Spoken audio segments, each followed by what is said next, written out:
State Line Dolphins with John and Jimmy, brought to you by Jimmy Johnson's Big Chill. Nowadays, because we've seen young guys have some success, if you're not successful in year 1 or 2, now if you get put in a bad situation, it may end your freaking career. Well, everybody's on the clock right away now. Just look at the Miami Dolphins. I mean, Mike McDaniel, congratulations. You're the head coach of the Miami Dolphins. In 3 years, you're going to be gone. Just look at the last 12 to 15 years of Miami Dolphin head coaches. In your third year, you got to start, calling for boxes at Home Depot. and where's my next job going to be? Because that's the reality of the lack of patience in the National Football League. State Line Dolphins with John and Jimmy, brought to you by Jimmy Johnson's Big Chill. Nowadays, because we've seen young guys have some success, if you're not successful in year 1 or 2, now if you get put in a bad situation, it may end your freaking career. Well, everybody's on the clock right away now. Just look at the Miami Dolphins. I mean, Mike McDaniel, congratulations. You're the head coach of the Miami Dolphins. In 3 years, you're going to be gone. Just look at the last 12 to 15 years of Miami Dolphin head coaches. In your third year, you got to start, calling for boxes at Home Depot. and where's my next job going to be? Because that's the reality of the lack of patience in the National Football League. The time. Wake up with Defo, joined by Lubie. Welcome to the Defo Show. Look what they done to my show. What on earth was that, Mike Lubitz? A lot of John and Jimmy. I doubled the I open. mean, it's one thing for you to just completely overhaul the show so that it's your show, which I don't mind that. I don't mind a little insurrection move there, but what the hell happened there, man? That was the opening. You played the same clip twice. This is not a good start for a peel yourself off the mat Monday, is it? It explains what today is. It's very peel yourself off the mat. Now, did you do that by design, Lubie? That's the question. I had 3 different clips, and I did not listen to the entire thing upon completion. So that was not on purpose. No one will ever hear that open ever again. That I can promise. Well, we love Konchemi. He's going to be joining us later on. And there's a lot to dissect there. I heard that clip. I have to admit, I don't mind watching a little combine. Some of it kind of interests me a little bit because you see some players that you never heard of. And then I'm watching this guy, Sam Howell from North Carolina. Yep. Seen this cat throw the ball? Yep. Throwing bombs, man. I mean, like with perfect Marino-like trajectory. It was shades of the Orange Bowl, 1985, Marino versus the vaunted 1985 Chicago Bears, one of the greatest defenses ever to line up in the history of the National Football League. I'm at the very top of the stadium there. They had that area on the rooftop where the press could go, where the photographers were. And it was just a perfect view because the Orange Bowl was configured so that as you got higher and higher, you almost were as if you were at the Blue Horizon in Philadelphia. You were almost hovering over the arena itself when you're on this rooftop position. And I'm watching these perfectly thrown balls by Dan Marino just sail down the field there. It was just an absolute work of art, a thing of beauty. And that's kind of what it looked like. Now, granted, they're throwing to a wide receiver who has no defensive coverage whatsoever. Exactly.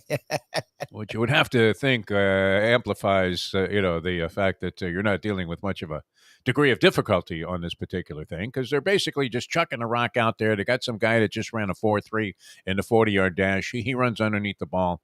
So it looks pretty, but it was interesting. And you know what was an interesting thing? Speaking of John Konchemi in the Combine, De'Aaron King. I did not realize how small this guy was. He's like 5'9".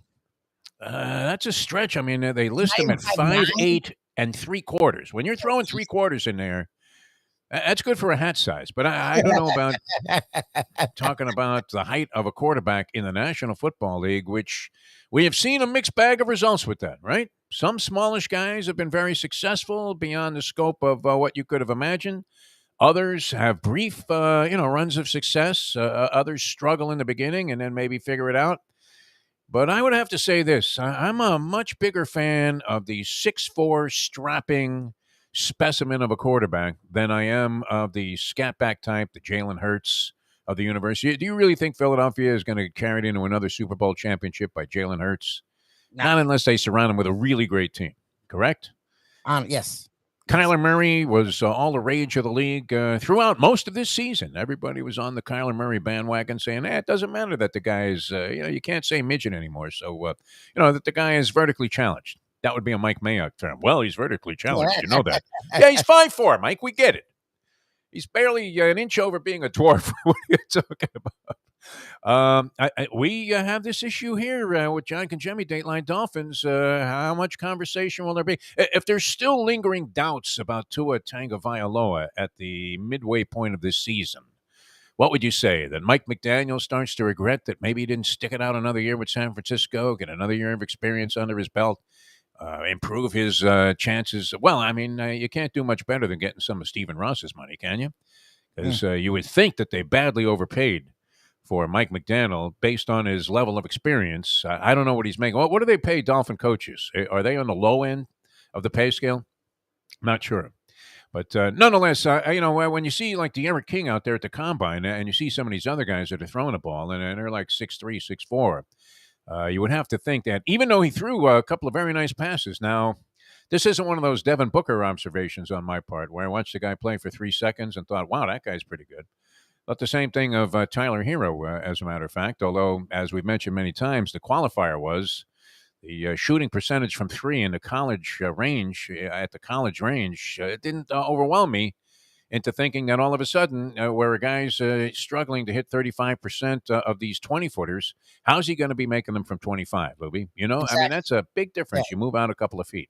It really is. If you're a shooter, or I mean, in any sport, sometimes when you're sort of at the limit of what's supposed to be a long-range proposition, whether you're talking about, making a putt or whatever, which that was another thing. I can't wait to get Congemi on here. I would imagine that he was engrossed in the final round of the Arnie Palmer Bay Hill Classic there, Bay Hill Challenge. Pretty good stuff. It was really... Honestly, Lubie, it was survival of the fittest. It was the last man standing was going to win this thing. And this guy, Scotty Scheffler, just kind of held in there. I mean, I was on the ropes the entire time like the rest of the field was because, you know my saying, Lubie, in golf, wind is a 4-letter word. Oh, yeah, 100%. Oh, Jesus. And it was gusting all over. Now, I don't know how it was in Orlando. I would imagine Orlando, what? Is it like getting the Santa Ana winds inside one of those mountain ranges in California? Is Orlando a particularly windy city? I would say no to that, wouldn't you? They're not on the coast, either side. In fact, there is no reason to live in Orlando or ever visit there. None, zero. I don't want to start swearing right at the top of the show because I haven't even said good morning yet, everybody, which I meant to do. But I was thrown off a little bit by the convoluted way that we came into the program here this morning, which, Lubie, you're very good about this stuff for the most part. But hey, listen, What'd you put that together this morning, 5 minutes before the show?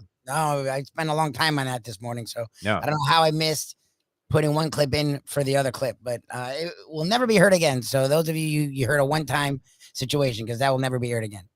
Yeah, and you got the close to the show in there. That was great. That was random. So, any reaction to our John Oates interview? Did anybody refer to me as something that rhymes with wussy? So far, no. For wimping out on the Hall of Fame issue. There hasn't been any reaction, good or at least bad. We've had some good reaction. I haven't had any negative reaction. No Twitter firestorm about what a jerk off Deforrest is.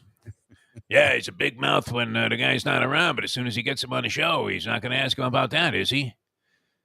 Throws in a joke about Maneater being based on the story of one of his ex-wives. Unbelievable. Which, that was interesting, the clarification there. If you guys haven't heard that yet, Believe, it's no longer the Believe Podcast Network.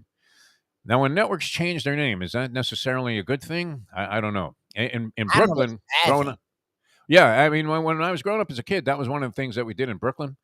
If you change the name of your team, you automatically got a brand new record. Yeah, that's weird. It was a terrific premise to operate under. So if you had lost a series of games, okay, we lost to the Puerto Ricans, we lost to the black guys across the street. All of a sudden, the Italians are beating the crap out of us.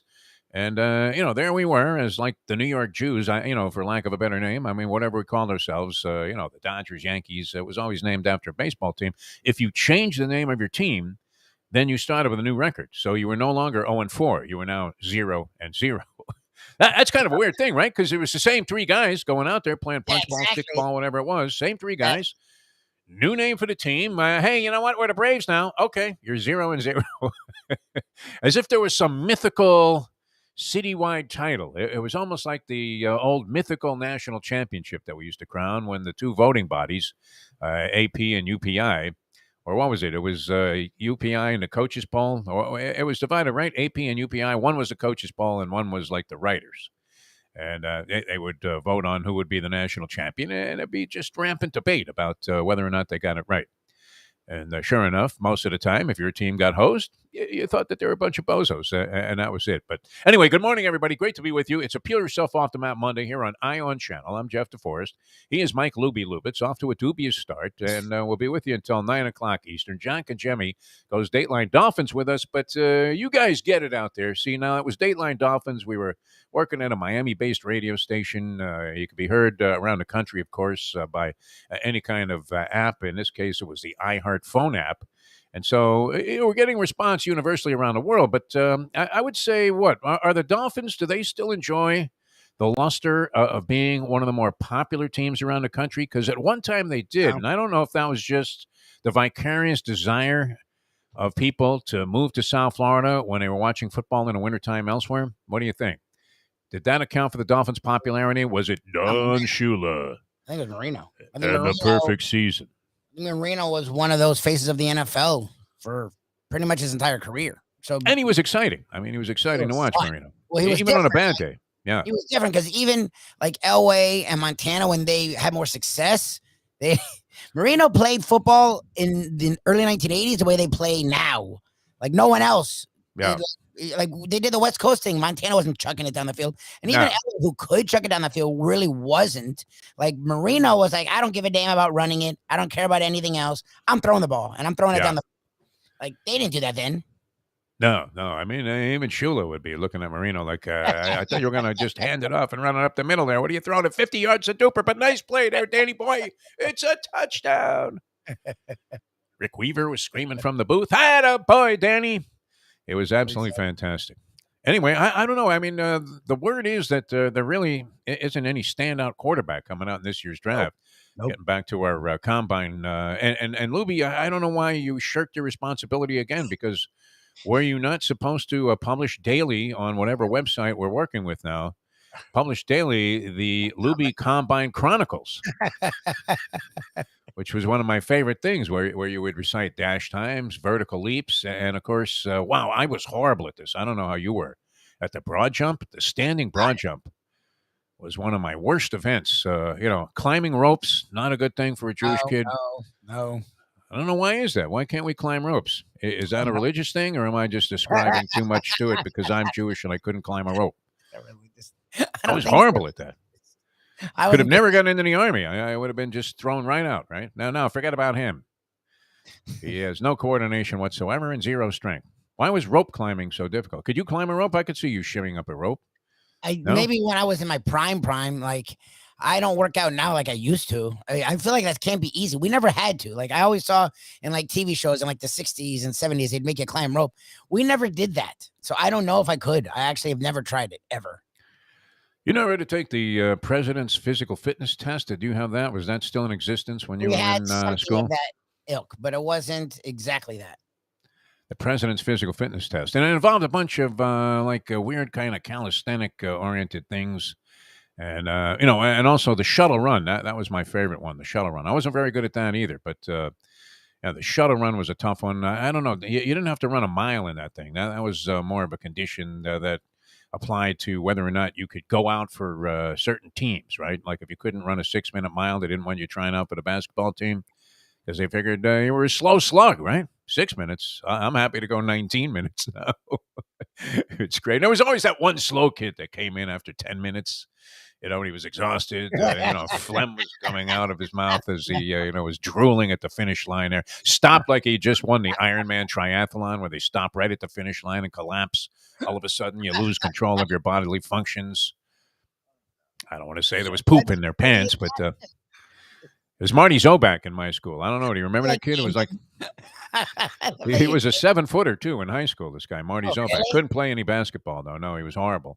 That's the biggest waist as a short dude. I always hated the tall dude that was a doof. It's like, dude, come on. Well, I mean, he wasn't well coordinated. I mean, his body didn't really fill out to the point where it could support being 7 feet tall. I mean, it was very, very fragile. But every basketball coach, including the guy at my high school, Pineapple Mike Laurel, is thinking, let me see if I can put Zoback out there on the court just to stand there like the chief in Cuckoo's Nest and block shots at the other end of the court. Yep, 100%. You have to at least try it. It's 7 foot.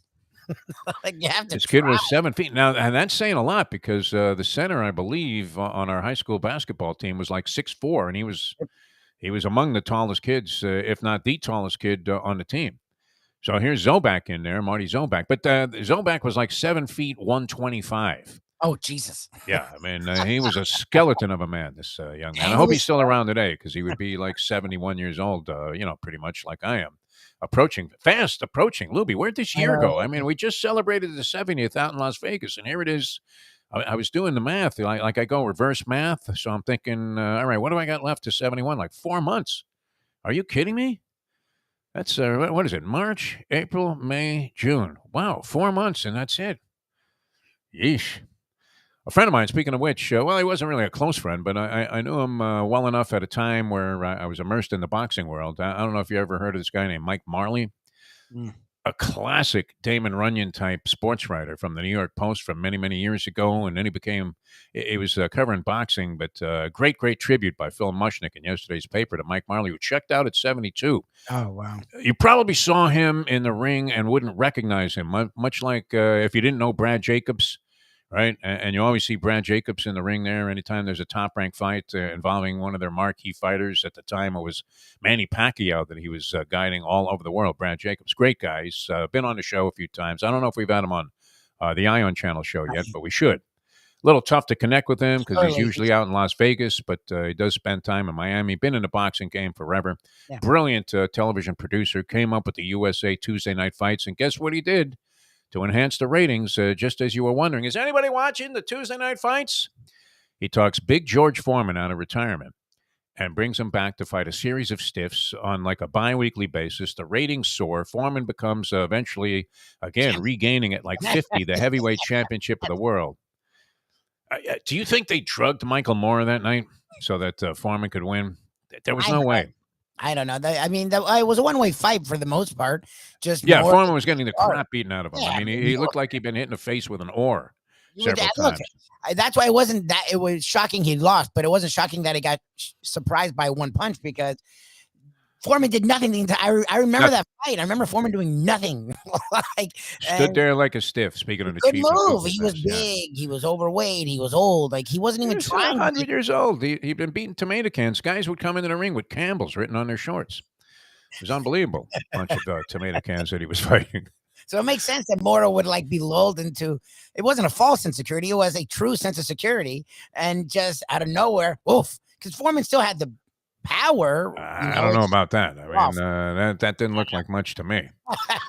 Anyway, Jacobs, used to always see him in the ring, and a very distinctive boxing career. And Mike Marley was one of those guys at all Don King fights. Mike Marley was kind of a press agent for Don King, and he was one of the main guys that was, sending out the message there and getting the word out anytime Don King wanted to go and do anything or say anything. Mike Marley was there in the background with a little notepad. And really orchestrated a lot of things. But, unfortunately, 72, Lubie, I mean, you start reading the obits and thinking, I'm only a year away from that. What a panic. I mean, I don't know the life they're living. You're your walk of life and you're eating healthy. You don't know what these people are doing. You have no idea. And your number could come up at any time. We know that. I mean, it's not necessarily based on all of the behaviors that you practice during your lifetime. Okay. I mean, look, if drugs and alcohol were going to impede you, I should have been dead years ago. Right. Years ago. The only guy, the Rolling Stones combined, I don't know that we're doing as many drugs and drinking as heavily as I was at one point in time. Not that, it wasn't like I was overcome by it, but it was getting close. So here I sit today in the basement of, the Boozum room here in Pompano Beach, Florida. No, Lauderdale by the Sea. Beautiful little pad here, and couldn't be happier than to roll out of bed and come to you via audio and video on Jack Namer's fabulous network, the Ion Channel. All right, I wrote down some notes, believe it or not, Lubie. Nice, look at you. I did, because I thought yesterday was great. I really did nothing yesterday, and now Saturday, and this was funny too, because my grandkids ended up at Gulfstream Park. I love that Liam and place. Christian, they're at Gulfstream Park, and I'm not. No, The Fountain of you Youth. weren't there. Oh, No, I wasn't there. I mean, the pictures came to me, and I'm looking, going, "Wow, love are it. they there on their own? Did they Uber there?" Because I didn't see any parents. Jesse never mentioned, "Hey, Dad, I'm going to Gulfstream. You want to join us?" Which I probably would have considered. No. I love that your grandkids are there and you're not. Not only are they there, but they're like in a winner's circle, or so it appeared. Yeah. And I have a picture posted on my Facebook page, my personal Facebook page. Feel free, if you're on Facebook, to send me a friend request. And yet, at this point in time, are you a little nervous, a little tepid about accepting any friend request? Because it seems like the rush. I don't know if they've cleaned this up where you were getting, here I am talking about being 71, and these 19-year-old swimsuit models are sending me friend requests. Of course, they just arbitrarily fell in love with my self portraits there, or whatever they are, the photos. You'd be like, "Baby, come here." When we'd be in the studio, do you know Lorena? And I'm like, "I don't know Lorena," and neither do you, Defo. No, I mean, what were the odds of that, right? I mean, there was a time there when it first became popular, Facebook, that you could troll for chicks. No, if you were a single person or whatever, or you were inclined to go in that direction, and every now and then you'd see somebody that looked really good, so you'd send them a private message, and if they responded, okay, bingo, you were in business, right? Yes. It was pretty good for making connection. A lot safer than that thing that you tried in Houston, Lubie. What was that? Tinder? Just Tinder and Bumble. I mean, now there's like, I think there's thousands of apps like that now, dating apps. It's insane. That's like an industry. Well, this one was one of those ones where, do you remember the movie Fort Apache, The Bronx? I think it was Paul Newman and Pam Grier in that movie. Paul Newman and Pam Grier. And Paul Newman, I believe, I might be wrong about the cast, but I know Pam Grier was part of it. And she was playing a hooker who was like killing people. All right. And she kept like a razor blade like inside her mouth. And then out of nowhere, while they were engaged in sex or about to, she would like slash the guy's throat. Jesus. Okay. It was hideous. And that's what you were getting. You were walking into on Tinder, or so I thought, Lubie, right? Hadn't there been like a bunch of killings in a very similar fashion, as if they were patterned after the movie Fort Apache, The Bronx? And you're out of town, man. I mean, the only thing dumber, I think, than making an out-of-town drug deal would be, soliciting a blind date out of town off some dating app where two people had just been killed recently that had made use of the service. You couldn't have been that desperate, could you? I survived. You were one horny dude, man. If you couldn't sit out 4 days in Houston for the Super Bowl, I'd have risked it. I probably did risk it. What does the world come to? And once again, I mean, my heart's starting to really. You can't help but have your heart bleed for these people from the Ukraine. My God. Yeah, it's crazy. And I get a kick out of how they have to clarify that, well, you know what? He's bombing civilians, so we ought to charge Putin with some war crimes, as if that was going to make any difference. The whole thing is a crime, right? You have a peaceful nation that wants nothing to do with any of it. Trying to fight. Yeah, they don't even want anything from Russia. Yeah. Crazy. And nothing, right? It's not like they were imposing or intruding on Russia's territory, were they? All of a sudden, Putin gets a hair up his ass. You know what? I want my country back. Well, that's what I don't understand. Like, they have these negotiations. Like, what are they negotiating? What are they negotiating? Yeah. Ukraine has nothing wrong and isn't trying to do anything wrong. So, like, he's just asking for stuff that out of nowhere. Like, what? Well, I'd like, your women and your children. I mean, what the hell is that? I don't understand. Negotiate what? Get the bleep out of here and don't come back. And if you ever try this again, we're going to, find a way to retaliate in such a fashion that you'll never even give thought to this one more time. What happens to Putin if this thing fails? Well, that's the thing. I love that we've gone in this direction. It's hard to watch. The pictures are gut wrenching. There have been some great reports now because some of the American press, like the elite people in American press, like news anchors and 60 Minutes, are getting over there to do stories. Scott Pelley, my favorite of all time, man. I love Scott Pelley. I'm a huge Pelley fan. Yeah, and a brilliant piece on 60 Minutes last night. Now, he wasn't actually in the Ukraine. He was kind of perusing the borders there in Poland, and the way he told the story and the way they brought it about, well-produced piece, well worth watching. If you want to have your heart move and feel like, my God, every day you're praying and it's not happening. That you're going to see. Okay, they decided it was all a big hoax and a mistake, right? So they're pulling out and they're going back to Russia, and they want the ruble restored. Let them use their credit cards. Terrible, terrible situation. Just absolutely gut wrenching. So it's kind of hard to dive into the toy department like we're about to in the sporting world and just overlook that completely. Even though most people feel that sports represents largely an escape from reality, right? You have your own little soap operas and all the different things going on. Even the baseball strike, which is disturbing even to a lot of people that are very deeply inside the game. I don't want to mention names, but I was having a conversation with a good friend of ours who's very much entrenched in the baseball world and works professionally in Major League Baseball. And he was saying, my God, I mean, the direction this sport is going in is absolutely self-sabotage, suicidal. And that this doesn't help. Now, people always say that. And they're always overwhelmingly alarmed whenever you have these labor disputes or whatever you want to call it, a work stoppage, a lockout, player strike. And they're always like, I'll never go to another game again. Yeah. And yet they survive, correct? I mean, somehow we're making more money than ever, and they're fighting over more money than ever. So as I keep asking, the great hypothetical is, where the hell is this money coming from if the game is in such decline? Yeah. But from an interest standpoint, it certainly is. I don't know about you. We've said it, and I believe it to be true. Where I couldn't wait, for the anthem to end and the game to start, and I was watching every pitch, every inning, even if I was watching games on TV of teams that I was a fan of. And at this point in time, it's very difficult, even if you have money on the game, to sit there and watch an entire baseball game from the opening pitch until the final out is made. Even when I go and it's more exciting, I don't know if I ever stay to the end. Like, unless it's really close. Yeah, I mean, delaying the season a month, I would be an advocate and a fan of just cutting the season down to 120 games anyway. Yep. I was going to say, they talk about 140 something. That's still a lot. 120. I could see 120. Make it $120. Yeah, you want to put more teams in the playoffs and have some convoluted way of making the games seem more important? Then good. Okay, go ahead and do that, but play less games. I mean, don't add in half the league, and now it's going to be in the postseason, and then you're going to go 2 out of 3 because everybody's fetching about the fact that you had the 1-game playoff. How did the Giants win the pennant, my friend? On the shot heard around the world, the Giants win the pennant. 1-game playoff, Lubie. One of the most exciting and thrilling moments in the history of sports.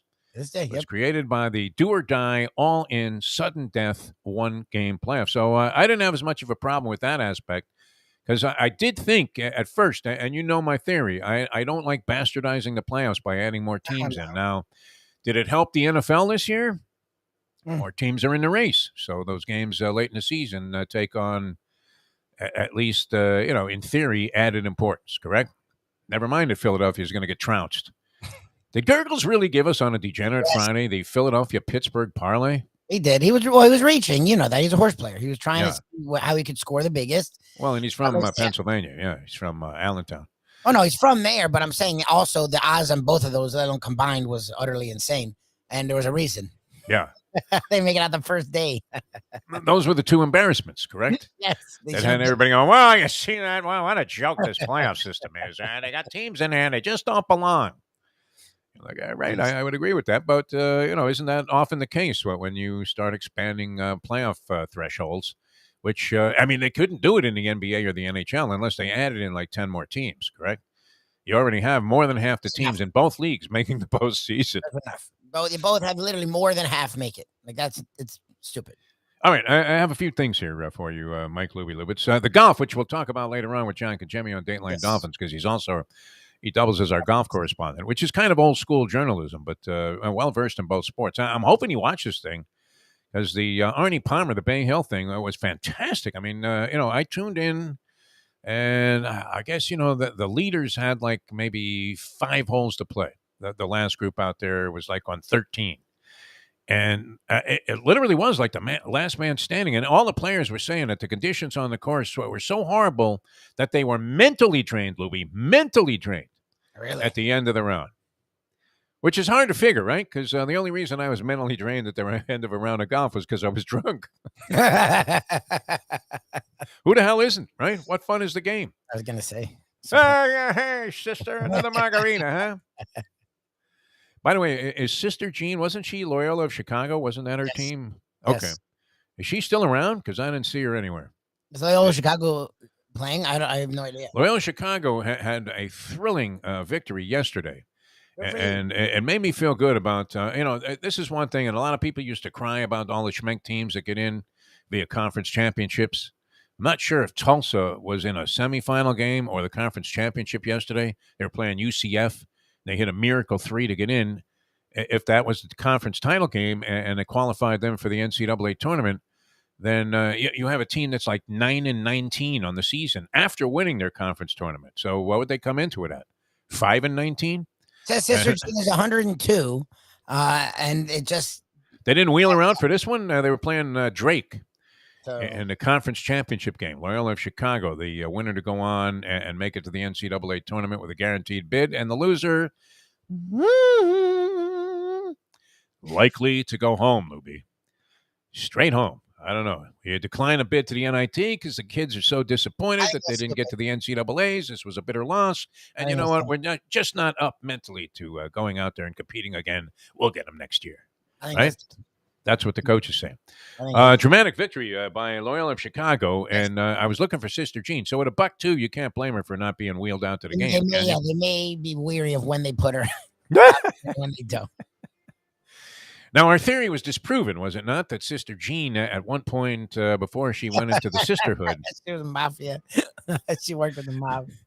Worked with the mafia, yes, at a money laundering strip joint outside of Las Vegas, maybe in North Las Vegas, maybe by Johnny's Silver Dollar, which, it's good. People are tuned into the show, Lubie. Sometimes you think, wow, I'm talking to the wind there. And, Jack will give me that blank look and say, the numbers are not so outstanding, Defo. We expected more. But I'm getting some private messages, with allusions to things that we just in obscurity mentioned on the show, like Johnny Silver Dollar there in North Las Vegas. And I have a gentleman that told me that he had been there and also was dropped off outside of the area where the hotel was or the casino was. And that they also had like a phenomenal deal on a prime rib, where if you could eat it was kind of like the old Schuler's thing about the 48-ounce steak, that if you could finish their prime rib dinner in one seating, like it was on the house and you got comped rooms and everything, and nobody could do it because the portion was like the size of a 70-inch television set. That would be 70 inches, right? No, I mean, but the whole set, right? I mean, that's how big this piece of meat, prime rib was. And it was a hell of a deal, right? Because all you had to do was eat half of it. You were still getting a bargain. I don't know if they could afford to do that anymore, could they? Price of meat, price of everything, by the way. Everything's skyrocketing. Yes, everything's insane. It is true. Today's $100 bill is yesterday's 20. Yep. Used to have like 3 20s in your wallet, and you thought, wow, man, I'm just absolutely stacked with cash. I hope nobody holds me up today. I don't want to lose this much money. And now if you have 300 in your pocket, it's maybe enough to get you through the second race at Aqueduct.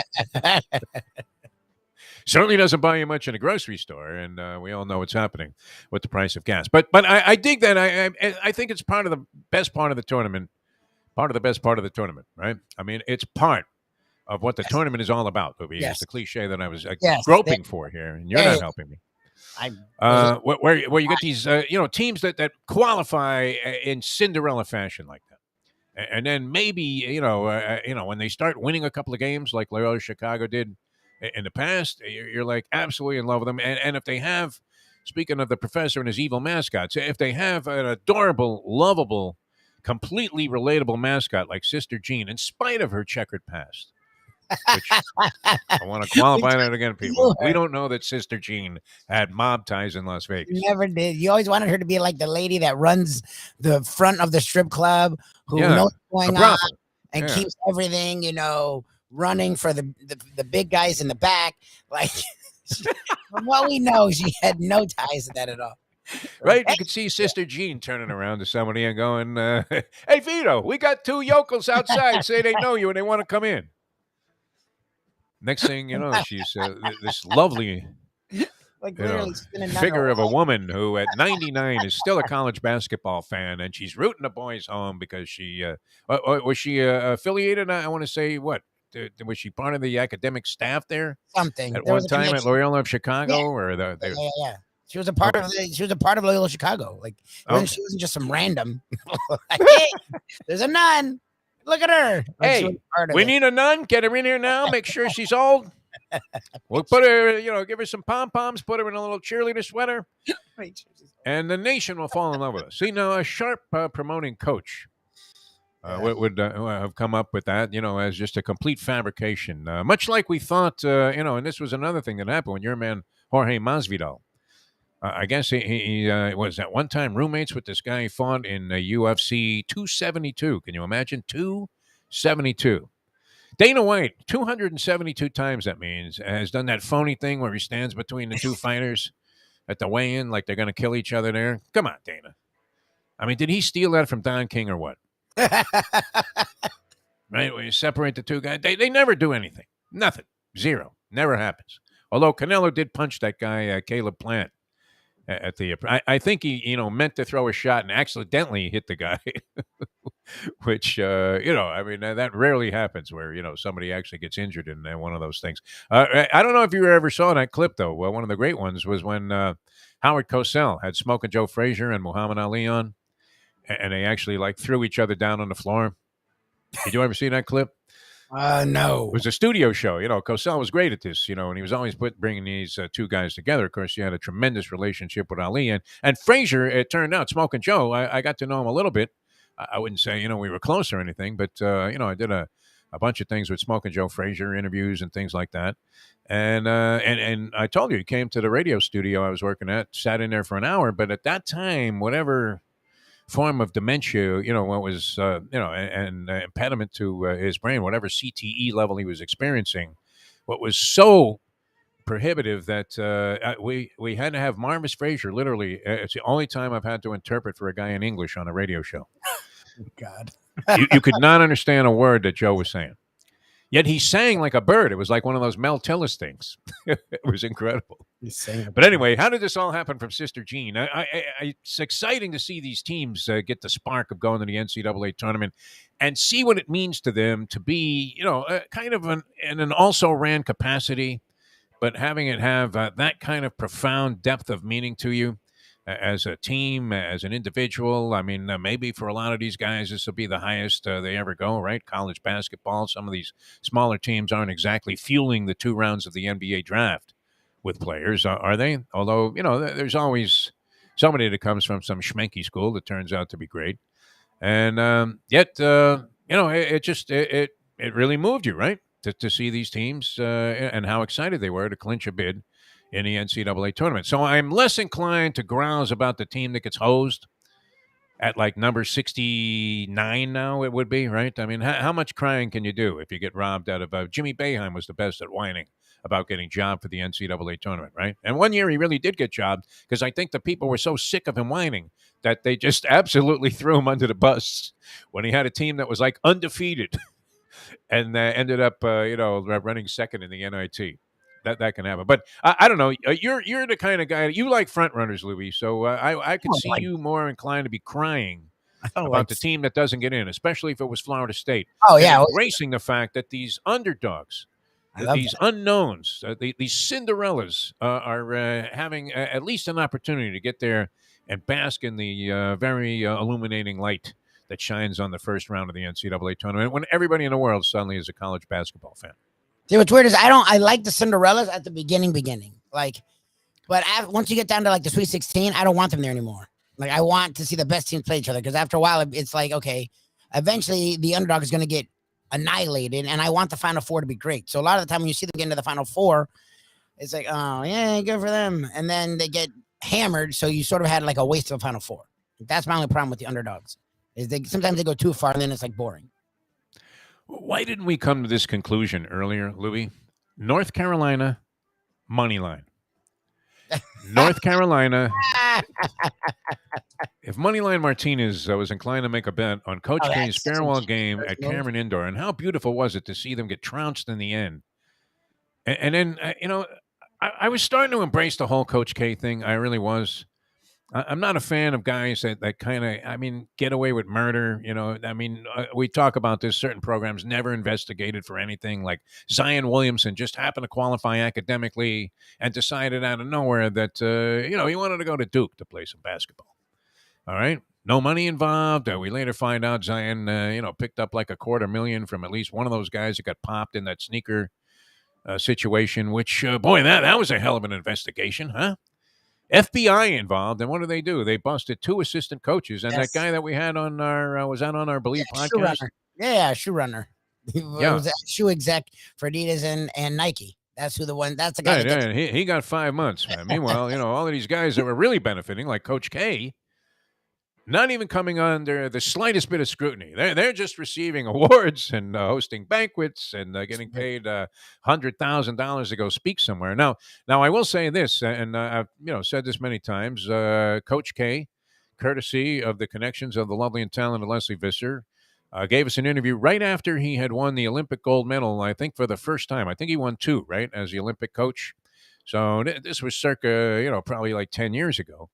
And even though I was not a Coach K fan at the time, and root against Duke in every ball game that they play, maybe I don't know. Do you care if Duke wins a football game, Louie? No. No. But basketball, I want them to lose every game, don't you? Duke.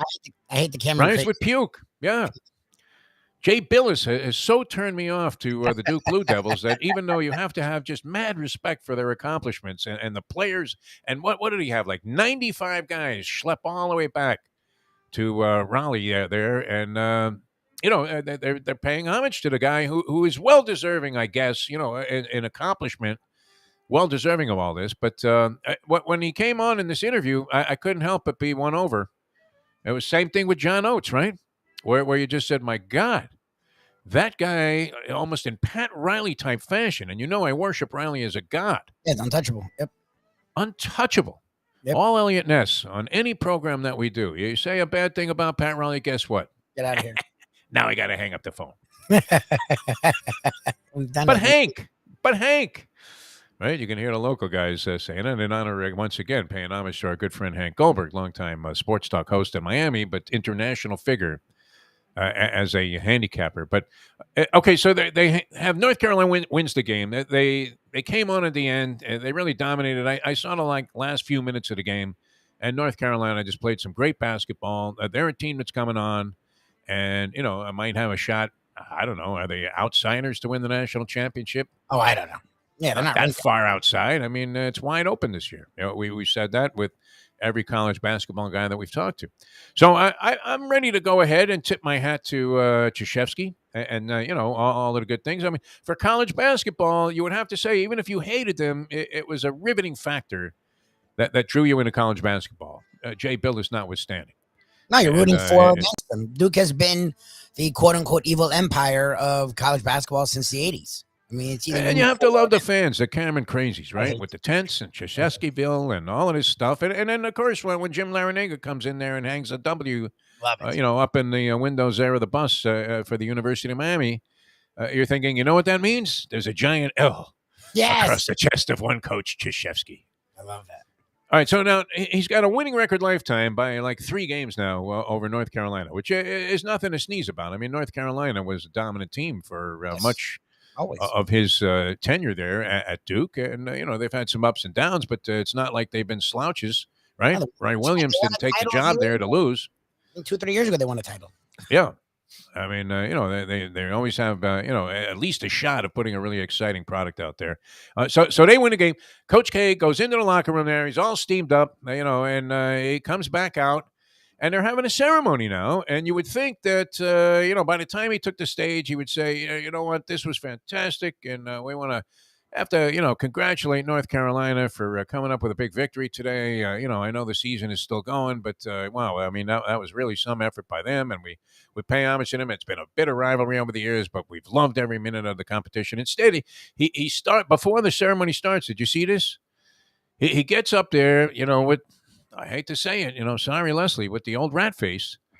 And he says, and the people start to cheer because they think he's going to make his speech. And all he says is, what happened out here today was unacceptable. Oh, my God. Like he was spitting in the face of of his own players who were dying to pay tribute to this guy, and the North Carolina Tar Heels who showed great respect in not getting too obnoxious about the fact that they had just defeated Coach K, the only coach with some excessive number of victories to lose his home finale. Right? They put like the top 10 guys in terms of number of victories home finale, and and no one had lost that last game at home. That's classic. Tell Coach K. There are a couple that are still, outstanding there, like Jimmy Boeheim and a couple of other, I guess, Huggins, is he up there on the list? Yeah, he's still coaching, and he has a ton of wins, yep. Yeah, so, that's yet to be decided. But of the 7 or 8 that were above, like, whatever, I don't know what the bottom, benchmark was, like 500, 600 victories, something like that. Of the 7 or 8 that had completed their careers, all of them had won their home finale. So Coach K the first to lose. That could be on the Hialeah Park Trivia Challenge. That'd be great.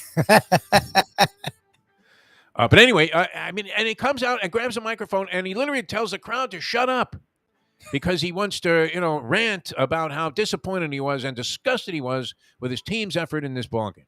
It's a regular season. They're going to be at worst a 2 seed. Like, who cares? Like that, the whole point was say that in the locker room and say, okay, boys, now let's put a happy face on out here. I'm retiring, and let's let the fans leave here feeling good about this thing. People were crying in the stands. Little girls were in tears. I mean, famous people who were like alums. Ken Jeong, Seinfeld was random. Like all these famous people were there. Seinfeld was there, yeah. Were like $5 to $6 grand. So it's a place that people wanted to be. Duke didn't show up. Okay, what are you going to do?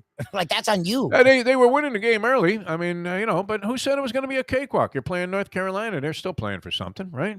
Carolina's good. Carolina's a tournament team. Yeah, they don't want to lose to Duke. Who wants to? I mean, what were they expecting, a patsy? Then go ahead for the final game. Why don't you book an out-of-conference game? I guess it would be illegal and, play Northern Illinois there, Coach K.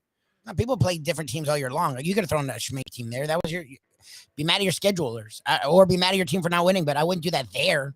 That's a weird place to do that. But he took it on himself to go out there on the floor, told the crowd to shut up while he went ahead and said, you know what happened out here today is unacceptable. It's just unacceptable. Okay. I mean, then blow your brains out right after that. Coach K. That would have added to the drama. No, I thought that really took away from the whole Coach K final game ceremony, and then later when he came back, but you already knew he was bitter, Lubie. He was bitter. He was like you. Bitter at one time. Remember how annoying it was to be bitter every morning? It was ugly. It was my favorite now. But, that's all he had to say, right? Well, we lost one today, but you know what? This is a great team. I can't tell you how much I love all of these kids, and I hope they go on to be as successful as all the guys that are in the stands there. Shane Battier.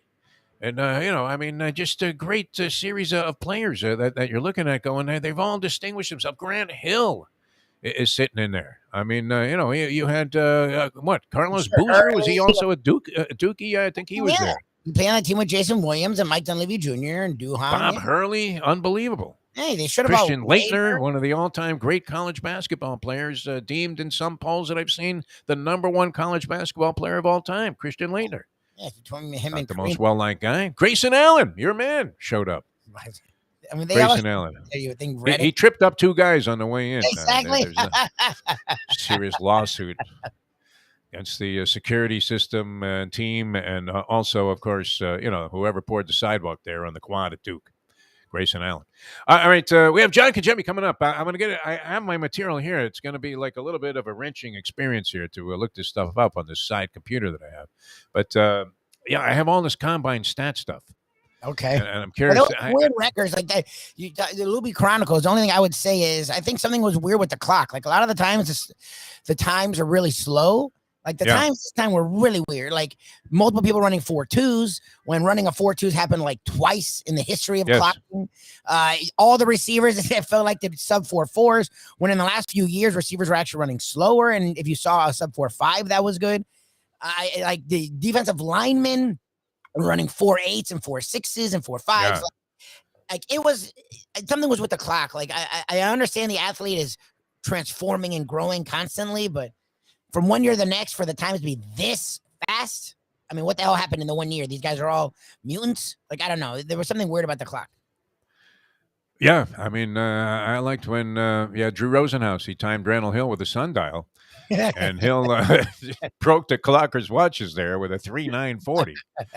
Just mysteriously after he had run 4:9 at the combine, but somehow when Drew had him out in the field, 3-9. on grass, not even like the cinder track that they're running on there. I don't know what is the surface there. Are they using the synthetic from Gulfstream Park? What's Yeah, the surface? That would make a big difference, right? Remember yeah. the first time you had track spikes? Did you ever have track spikes? No. And you went out and ran on like a cinder track? I never had That that. was a good feeling, right? I mean, it was like the first time you put on baseball cleats. It was great. All right, John Kajemi, man, he's got all of the scoop on a lot of these college players and what's going on in professional football. Are these just phantom proposed offers that people are putting up online for Aaron Rodgers Oh, I don't with know. like 2 first-round picks, a second-round pick, and maybe even a good player going to Green Bay for Aaron Rodgers? Is that really happening, or is that just a bunch of crap? No, I'm What do you sure think? they're offering a lot. My problem is the window. I don't care how good he is and how old Brady played. What does till. he have left? 2 years, maybe at If he's this playing level. more than 2 years, like, so you're giving up that much for a guy that's gonna be there 2 years, and he's worth it because look, he's now the back-to-back MVP, so he hasn't trailed off at all. But like, I don't know, giving up a lot for a guy that's in his late 30s. Who wants to be the quarterback of San Francisco more this year? Tom Brady or Aaron Rodgers? Tom Brady or Aaron Rodgers? What would you think? Tesler's not the only one. I heard someone else the other day that was willing to make a bet on air that they felt that Brady was going to be the starting quarterback of the Niners. So That's going to be my first question to John Kajemi when he comes on with Dateline I love Dolphins it. here in a few Well, the minutes. question, it's very relevant. Both guys seem like they want to go there. All right, it's peel yourself off the mat Monday, and maybe you're peeling yourself off the mat from, you went to some casino operation and you didn't really have so much success. Maybe you didn't have a great time. There are a lot of good places around town. I don't want to knock anybody because you don't have to sell the virtues and explore the virtues and extol the virtues of Hialeah Park. It's just a beautiful, magnificent, magical place. That's the best way to put it. I mean, for me, it is the equivalent of Disney World. You don't have to schlep to Orlando. Just go down to beautiful Hialeah Park there. The grounds alone are inspiring, Lubie. If you were thinking that you're at a crossroads in life, Lubie, which you have been many times, in fact, you probably will face many difficult crossroads today in terms of your decision making. Why not just enter through like the clubhouse entrance there, or even coming in by the valet parking? Go outside on the grounds there that Dennis Testa keeps up so beautifully in Hialeah Park. Just take a deep breath and start chanting, Lubie. Namyoho Renge Kyo. Right? It worked for Tina Turner. And it might work for you because the beauty, the inherent intrinsic beauty of Hialeah Park is just incomparable. There is no parallel to it. It's one of the sweetest places that you could possibly go anywhere in South Florida. I mean, in and of itself, is it an historical site? Hialeah Park? It should be. Working on it. I think it is. I mean, it's been around Wow. a long time and it's seen a lot Fantastic, man. And you know what part of the history is now? The Great Casino. About 8 years in operation, and everybody loves it. And I'm seeing Steve Calabro. I mean, they're really walking a fine tightrope there of, maybe sending Hialeah's profits into the red because jackpots are being paid. I mean, are all lying from, the great business reporters. Paul Kangas being the best of the best, right? Fueled by investors' desire to lose money. Somehow, I mean, they're making it easy for you to win over there. Royal Rios paid 53 dimes, Lubie, the other day. 53,000. Royal Rios, boom, boom, boom, boom, boom. Right? You're looking on the bottom going, what do I have? You just won 53,000. I don't even understand the whole configuration on some of these slot machines now. But I know, like, if you have 5 across of the big thing, you've got it. And that's what happened. They paid out a 53 grand jackpot just the other day at Hialeah Park. That's what's happening in the casino. Champion Simulcasting Room, a hotspot, the Fountain of Youth. It was a big day at Gulfstream Park, but man, the people who were punching away in the Champion Simulcasting Room, they were treated like royalty because, you don't have to, work your way through massive crowds or anything like that, which is fine. It's fun sometimes, be part of a big crowd like we were at the Derby. But I like to enjoy myself when I'm out at the racetrack punching away and going screen to screen. You need to make it to the windows frequently, and you can do it at Hialeah Park. Do everything with ease. And then on top of that, they have that great brass rail bar there with, the drinks. They don't have that thing like they used to at the old aqueducts in Belmont, where they, and I think they even had this at local racetracks for a while, where they branded the price of the drink by different color bars, Lubie. All right. So you would look at the menu that was up there on the wall, and it would be like if you wanted like a really premium, brand of vodka, gin, whatever you were drinking, scotch, and that was like, I think that was the blue one, right? And then the prices went down as you went to like yellow, red, and then I don't know what the cheapest one was. It just basically had some insulting word, like a 4-letter word, like you cheap putz. You're going to drink that rot gut, and you're going to buy one for that lovely young lady, because it wasn't uncommon then to go with like a girlfriend to the track. Yeah. Guys would be with women. In fact, it was a place you could go and actually meet a woman, believe it or not. Not necessarily anyone you would want to be with, but because she's a sick, degenerate gambler, just like you. Exactly. No, and it's great. Champion Simulcasting Room. I mean, the drinks are very reasonable. You can get any kind of food there from anywhere in the building. Just absolutely a great place to go. And the poker room, really one of the best run and most well-respected poker rooms anywhere on planet Earth. That would be Hialeah Park. We recommend it wholeheartedly. We love the people there. They're going to love you. You're going to love it. Make sure you make your plans, clear your social calendar, and plan yourself, a considerable amount of time there at beautiful Hialeah Park. All right, I'm Jeff Deforrest. He's Mike Lubitz. It's a Peel Yourself Off the Mat Monday. We go Dateline Dolphins in just a few minutes with our good friend John Conjemi. Also, our golf analyst here on the show. This tournament yesterday was great, and you know what I have in front of me right here, Lubie? What? You'll like this. I don't know if you can make that out. That is the sheet for the upcoming 2022 Players Championship pool. With the how you pick 7 golfers off what is it? 1, 2, 3, 4, 5, 6, 7 lists. Okay, of 13. 7 lists of 13. Okay. So you have to pick one guy off each list. You can't obviously have any of the other guys on that same list. Mm-hmm. So a fascinating way to do it. And wow, I mean, the Players Championship, that's a TPC Sawgrass, Lubie, with the island hole. Yep. All right, so it's going to be a lot of fun. I'm going to try and I'm going to get John to give me his entries, and I'm going to enter it for us. All right? Okay. That'll be a community Defo show pool play, and this will be our first collective gambling venture together on Ion Channel, Jack. So you better watch. Jack's got the FCC rules out right now. Like, what? He's going to make a bet for the public? I don't know if he wants to do this on the air, but sure. For fun purposes only. For fun. Unless you're willing to, risk putting the license in the shredder, why would you carry this show? We're going to class it up a little bit, though, with Jack and Jimmy. I can't believe I've been yapping for an hour. I didn't even get to half of my material here. I really didn't. I'm sure. This thing with Brittany Griner is a strange story. That's crazy. That whole thing's nuts. Like, I thought it was a joke, like a meme. It's Midnight Express, right? Yes, that's what it felt like. Like some movie from the 80s. Oh, my God. Yeah. Brad Davis was the actor. What was the guy's name? Billy something. The guy that got thrown into Turkish prison because he had like a little hashish. Yes, it's the dumbest thing. It was not pretty, yeah. You don't want that to happen. I mean, Mustang is threatening to pack gummy bears in her luggage going to Italy. Okay. That's the dumbest thing you could possibly do, right? I mean, did you really want to mess with a foreign country? I don't care how friendly they may be. When they say, what are these? What's weird is now when it comes to, and we have to get to Conjemi, so we don't need to really go down this path now, but we don't, your drug policies, yes. Like international travel actually focuses more on bombs. They don't, like, the dogs going around aren't weed dogs. So that's what's weird to me, that she got popped for like a vape. She must have had it sitting there for them to see, because they don't even care about that stuff anymore. She had to be smoking it when she was going right by the TSA guy. What are you talking about? As long as you have it in a bag, like, they don't look that hard for that. They're looking for weapons. That's all they're looking for is weapons. Yeah. All right. Very good, Lubie. Yeah, all right. We're going to talk about what weapons could be put in place. A great transitional word there, Lubie. What weapons could be put in place by not only the Miami Dolphins, but other people around the National Football League. And we'll pick the brain of the great John Conjemi, brought to you by Jimmy Johnson's Big Chill.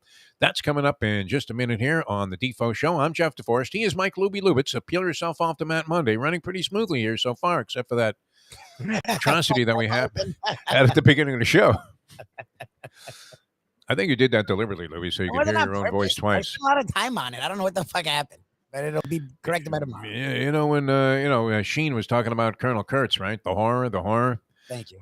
That was Jack when he heard that opening. All right, back with more in a moment. Now that. The time. It's 8 o'clock. Tony Segreto here. Let me ask you a question. What do you look for when you go out to eat? Good food, obviously, friendly atmosphere, not too loud, but good energy, reasonable prices, and a place where you feel comfortable. You're talking about the Texas Roadhouse. Good for a family, good for a date, or just a night out for yourself, and prices that will make you extremely happy. Their ribs unmatched. Steaks hand cut every day. Everything, and I mean everything, is made on site, including their incredible bread.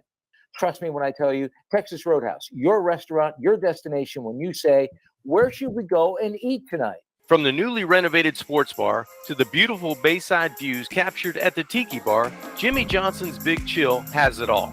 Located at mile marker 104, the Big Chill also offers waterfront dining while experiencing breathtaking sunset views of the Florida Keys. It's simply the hottest spot in the Keys to cool off. That's Jimmy Johnson's Big Chill at mile marker 104 in Key Largo. For more information, call today at 305-453-9066. Any time of year, things can happen to your home or business, and the insurance company can be your friend, but they also can be your enemy. Horizon Public Adjusters, Justina Testa, are here for you to help this process go so much easier. 7 to 10 times more money recovered with a public adjuster than if you went on your own. If there's no recovery, there's no fee. Before you call your insurance company, call Horizon Public Adjusters and Justina Testa at 954-809-8752. We welcome to the show John Congemi, who joins us for Dateline Dolphins. John, how are you, my friend? Defo, I'm doing well, and that's not the only thing that's going to reach a new height. I'll be at about 220, 225 after this football season if we visit too much. Because the food's outstanding down at Jimmy Johnson's Big Chill. Grab a bagel and a schmear, plus some Defo and Lubie. Welcome back to the Defo Show.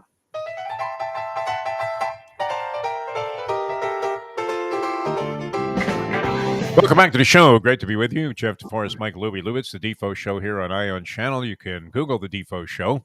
And it's always a pleasure to be with you on these Peel Yourself Off the Mat Mondays. And we have the fine distinction of being able to bring you every Monday conversation that is universal and certainly worthy of being year-round, and that is anything pertaining to the game of football. We welcome to the show. And he's also our golf analyst, which I'm hoping, John Congemi, I'm hoping you were watching this thing because I happened to see the last 4 or 5 holes of all of the leaders. Wow, that was great stuff, though. And what struck me, welcome to the show, first of all. How are you, my friend? You look great, by the way. What, were you down at Jimmy Johnson's in the Keys? I was not, but I wish I had. It was a great weekend to be outside. Actually, a little windy for golf. Elevated my scores over the weekend, but I didn't feel bad after watching the PGA Tour and having them go through that same torture with the wind and fast greens and guys missing, normally tap in putts. They were 3-jacking all over the place. It was unbelievable for that caliber of player to have those things happen to him. This Scheffler guy, though, he's won 2 out of 3 now of his last 3 starts. I guess he got his first win ever in Phoenix, and he had one start in between, and he comes out and wins Bay Hill, which not easy. And, it's up there like in distinction, not quite among the majors, but close, right? I mean, it's sort of up there with the TPC and some of the other tournaments that are considered to be among the big ones. And he just kind of hung in there, man, against all odds, making some key putts. And the other guys managed to, like you said, implode a little bit. Although, the slightest margin of error, was the differential in this thing. And Scheffler just hung in there. It was great. He was the last man standing. I wrote down a note here that the wind was throwing body blows at these guys. It was. It was incredible to watch. I mean, Scheffler, that's how he ended up getting his first victory on tour. He had to go to extra holes, and they played, I think, the 18th hole multiple times. And he finally ends up making a birdie to win his, to get his first PGA Tour victory. And kind of the same thing happening at Bay Hill. I kind of put Bay Hill with Jack's tournament, the Memorial. It's kind of like that next tier where it's not a major, but they treat it as a major because the names that are associated with Jack and Arnie, right? Yeah. So it's one of those tournaments you definitely, if you're a tour player and you look back on your career, hey, did I win at Memorial? You want to win a major. You want to win a PGA Tour event. But if you're going to win, you want to win with Jack, his name next to the plaque or the crystal, along going with the probably 2 million, and Arnie's name going with that as well, because those are wins you're going to keep for a lifetime. You've played Inverary, I would imagine, at some point in your time here in South Florida, right? I don't know if it's among the illustrious courses anymore. It seems to be maybe pretty pedestrian, which is fine because the public can go out there and play if you have one of those golf cards. When I was playing golf, I tooled around there many times and unfortunately took out several condo windows. There's a long line of you guys, Defo. Yeah, exactly. But I did some shows there for a while, and they had a great history with the Jackie Gleason Inverary Classic. Was part of the reasons that a lot of people moved to Florida, because you would see it on TV. It was, right there. I think it either preceded or was just after Doral. One of the things, it was like the Honda Classic is now. Yeah. And, but it was Jackie Gleason. So people were watching and they saw the palm trees swaying and the sunshine, and it was great. So they have like a wall of champions there. I don't know, you ever walk through there out of the clubhouse, and then you're looking at like Johnny Miller and Lee Trevino and some of these guys, Weisskopf, that were around. I don't know if he ever won it, but they had pictures of these golfers of that time that were all top level, and then you had the purse money underneath it, and like Johnny Miller won like $51,000 one year for winning the Inverary Classic. Like $2 million. These guys are tied for second. There was like a three-way dead heat for second at 4 under, a stroke back. And they all got almost $1 million for finishing the three-way heat for second place. It's amazing the money that's out there. Well, that's what was incredible about watching over the weekend, was those short putts or those long putts that were missed and made, chip in, hit it in the water. There was so much going on between the top 8 or 10 players that every shot was costing these guys $250,000 to $500,000. You felt like going down the stretch. Do you think they look at it that way? I mean, I can't imagine a pro. They have so much money, these guys, that, do you think they really think, man, I tell you what, I can't believe I left this short, man. That's $250 out the window. Well, I don't know. I think it would. I would be thinking that way. I would be thinking that way for sure. Wouldn't. I think it has to creep into your thought process, no matter how successful you are, or how much money you've made. When you're looking at that leaderboard and you're sitting at, tied for 5th, if you make eagle on 16 and that's going to vault you to second, you've pretty much made $500,000-$700,000 in one hole. Nice shot. So nice hole. Now go do it again. Perfect example is Gary Woodland. Wow, was that something? What a turnaround! Oh, he makes an eagle on 16. What a great putt! He's fired up, the fist pump. He goes to 17, lays one in the bunker. It's kind of half in a fried egg. He leaves it in the bunker, makes 5. And he's demoralized going to 18. The slow motion version of that shot that he shanked in the bunker, and is there anything worse? You can't feel like any more of a fool than when I guess if you fly the bunker with a line drive sculler that goes straight into the water across the green there after banking off a tree, that looks ugly. But I think that's still better than leaving the ball in the bunker. And then did you see this slow-mo of the sand explosion, and it's blowing back, and it was just like, you could see this ringing death hovering around this guy, who then came back and missed a short putt, which had he made that, he's in a tie for first. He's right there. Yeah. Just for clarification, the worst feeling is when you do that in the bunker, followed by the blade over the green hitting the palm tree. The combination of those two are the worst feeling for a golfer, because then you go, hey, Tommy, just pick it up. I'll take my 7 or I'll take my 6. How are these guys so good out of the sand, though, John? How many sand shots would you have to practice to get to the point where it really didn't matter? You even debated taking like a metal wood to hit one from 250 away in the fairway out of the sand trap. These guys are amazing.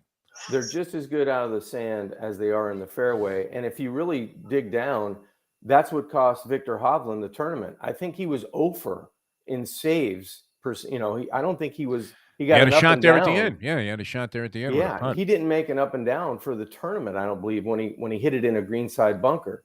And if he even goes close to 50%, he probably wins by 2 or 3. Yeah, he wasn't making anything. He kind of shrugged it off And it was interesting because every golfer in the quotes that I read following the tournament, I read a little article about it this morning, and they all said that they were mentally exhausted, which I don't know. I mean, how mentally exhausted could you be? You're out there playing golf for a living, and you just picked up $2 million. But I guess this was the challenge that they were facing because they're all so good at hitting the ball. It's the wind in the greens, the combination of how fast the greens were and how bad the wind was blowing.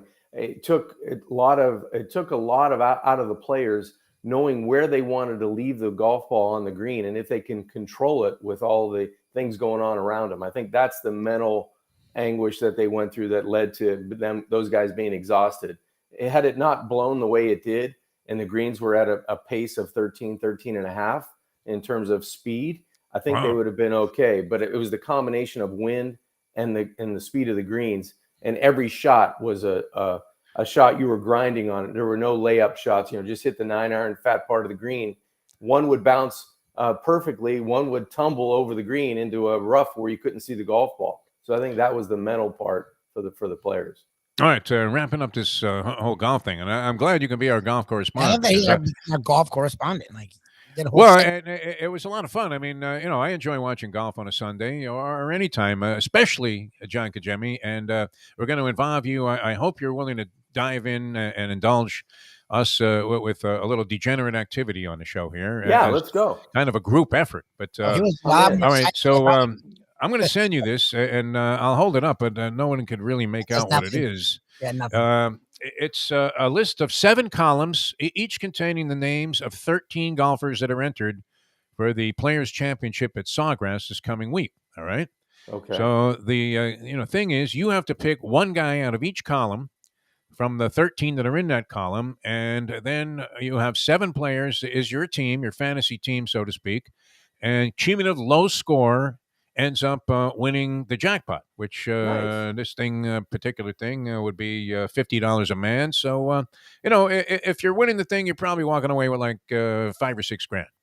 And then it pays down to like 5th place, and I don't know. I think you can make money for finishing last also, but you might just get your money back on that one. But it's Right. definitely, it's so much fun, John. I'm telling you, if you're watching a golf tournament, because you're tracking 7 guys. Now, if your guy misses the cut, the key is to have all your 7 guys make the cut.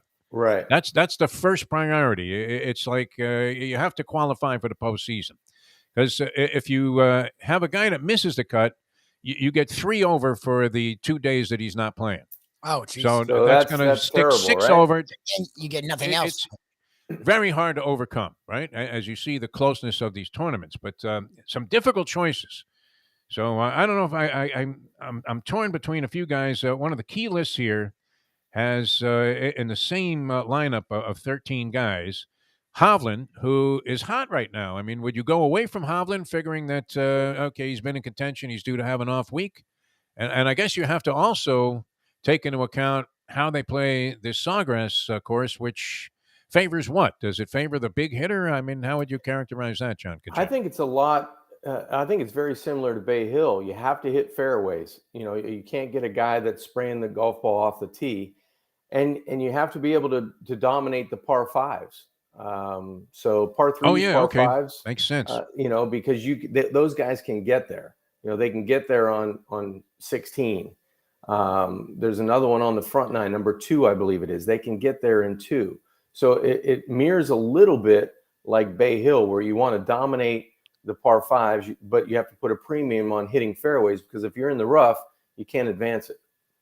All right. So if you had to choose between, and I'll give you the key guys on this list, for me anyway, Victor Hovland, Colin Morikawa, who I've had great success with. I've had him as a winner of a tournament that he won, and got a price on that. And I've had him in many pools, and he's usually been very favorable.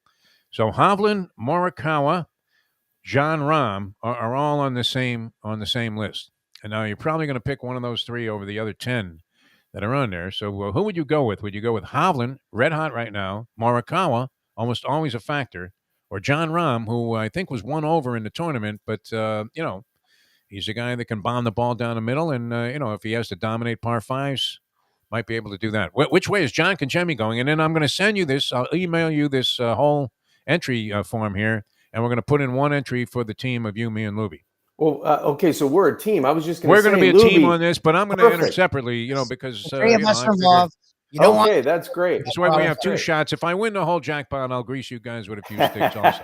there we go. Look at you. As usual. That's Yeah. perfect. Exactly. Well, I mean, it would only be fair. I mean, if my entry yeah. wins, and then meanwhile I submarine you guys with the one that we come up with, you're going to do the picks though on the team entry.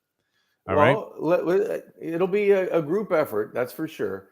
I'm telling you, you'll love this. You'll love following this because Yeah, you end up following a guy that's teeing off. Like one time, I needed Jordan Spieth to make the cut, and he makes the cut, and instead of like that being a benefit, because he was right on the cusp there, and he had to hold like a 15-footer on the final hole of the second day to make the cut, right? So he does that, right? I'm like dancing in the streets. Then he shoots 7 over the next day. The 3 over. This was out in California. I mean, the wind is howling, and like I would have been better off if I just got the +3 if he missed it. So now I have to watch every hole that he shoots the final day, and sure enough, he comes back from the grave and has like a pretty good round, shoots 2 under. Oh, nice. Saves me, and saves me a stroke off missing the cut. Right. And I end up, I think I finished second and picked up like 2 dimes. That's awesome. Yeah. That's awesome. That's why that is. It's a good rooting interest because, like you said, you've got a lot of guys to track and follow. Yeah, exactly. And the hardest part is determining, like you said, in a group like that. All right, you've got John Rahm who's going through putter issues, right? He's changing putters. I'm throwing him out to this week. He's got a temper. That course is I don't know. It's probably suits his game, but he's not the hot guy right now. Yeah. Victor Hovland is on fire. But after going through a mentally taxing week, does he have enough in the tank to keep it going? I would pick Morikawa out of that group just because I just like his fire. He's got so much. Is he doing anything this year? I haven't seen much of Morikawa. I haven't. We may want to kind of look at where he's played, but of the 3 players off the top of my list, I'd probably take him number 1. That would be my normal inclination, except for the fact that Hovland's playing like a steady. That's the thing you got to brand of high level golf, where so even if he, as long as you're looking for a guy that's going to make the cut, and then you need him to be in the hunt also, because I mean. Right. Your guys all, being like mid-level factors don't help. You're going to have people that have 4 or 5 guys that are in, the top 10 anyway, and that's it's great stuff, John. You're going to love this, and then give us material for the next 10 years. You'll be sitting there going, "I can't believe Poulter missed that putt." Just going into this, guys, I need you to know my dear friend calls me 1-800-GO the other way, so we got to keep that into. You have a feel for the game. You just demonstrated this. We did 20 minutes on golf here today. But unbelievable. Just want to throw that out there. So in our group conversation, we really got to dive deep into this stuff. I think we're going to be okay. The only guy that could be a loser in this is Lubie, because he's going to watch me cash and take this money to Atlantic City, and then he's going to be sitting there going, "Why'd you let Jimmy make the picks? He doesn't know anything. He doesn't know anything." You've played these courses, All right, we're going to transition into a little football here, and before we do, let's tell them about Jimmy Johnson's Big Chill. And wow, I'm striking out here. I saw some communications there with Tommy Fox via group text with you and Lubie, but no mention of any dates for Jimmy Johnson's Big Chill. So we're looking forward to that. But it's always a good time to go down there, and especially coming up not this Thursday, but a week from Thursday. Wow, what a great place to take in the opening rounds of the NCAA tournament. It would be spectacular in the sports bar, the newly renovated sports bar over the summer and through the fall. It was ready for football season. Now it seems like it's ready for golf and NCAA hoops, because it's a great place to go, get something to eat, grab a cold one, watch the TVs. There's TVs everywhere you look.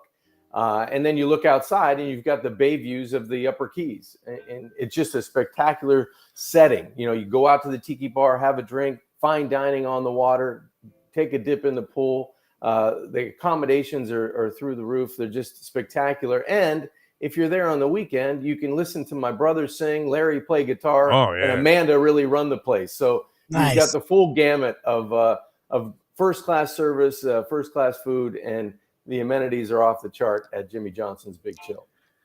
I think Tommy's a big golf fan too, isn't he? Tommy Fox? I think so. He is. Maybe he can help us with this thing. Well, let's throw him into the group text. Wow, all right. We may not have to cut him in though. It could be just a 3-way cut. Get some advice from Tom. Can we throw out Weasty? Oosthuizen, is always a factor in He's these always kind a of good events. player. Yeah. But would you take him over Gooch, who it was right there in the end?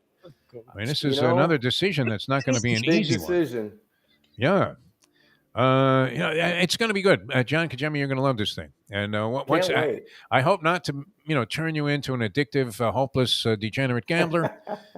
But I think you're going to like the way that this thing is set up. All right, we're going to get into the combine. Are you ready? Have you been studying? I've been studying dash times, a lot of things. I haven't. I've seen some fat guys run fast. I've seen some tall guys jump high. You know what I want to see? I got roped in yesterday. I did, yeah. I want to see an offensive lineman get in his stance and pull out to, where the defensive end would be, or go out to where the corner would be on a quick screen. I don't need to see him run 40 yards. He's never going to run 40 yards in a game. And if he does, he's going to get flagged for it. Exactly. Yeah, I really don't care about that. Anyway, I got that off. I like watching fat guys run, though. I mean, it's relatable.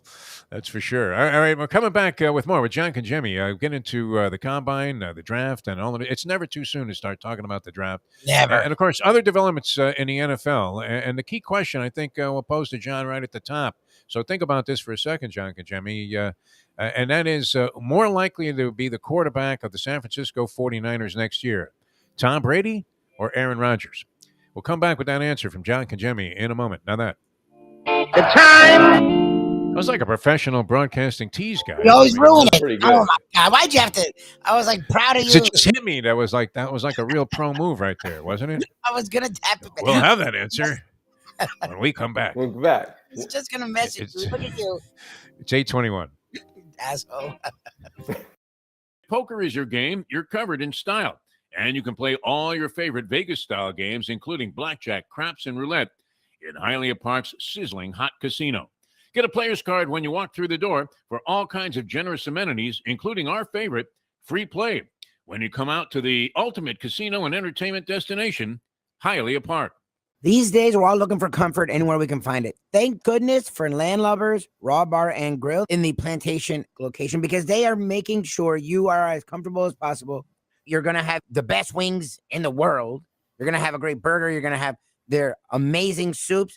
Again, Landlubbers Raw Bar and Grill. It's nice and easy. Just go to landlubbersbarandgrill.com for both your pickup and free delivery. Thank goodness for Landlubbers for making you always feel right at home. Catholic Health Services is committed to care that changes as your needs do. Our full continuum of services is designed to be there throughout your care journey. If you need assistance with daily living, post-acute care following a serious health event, or additional medical care at home, we also offer skilled nursing and palliative and hospice care. Your care needs may change, but our commitment never does. Catholic Health Services, South Florida's #1 choice for post-acute and end-of-life care. Visit CatholicHealthServices.org. With Jimmy, Dateline Dolphins, brought to you by Jimmy Johnson's Big Chill in Key Largo. This is the big issue with sports, let alone college football, is we never take what's good enough. We always need to be greedy. To me, 4 was okay. 8 would have been perfect. Of course, they skip 8, go right to 12. Do you foresee it sitting here at 12, or do you think they're going to get greedy and keep sort of bastardizing the system?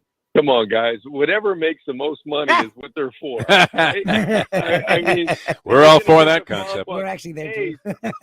Yeah, we're in that line too. The people that put 12 together are stupid. Come on, get to 16. But well, does it make more money?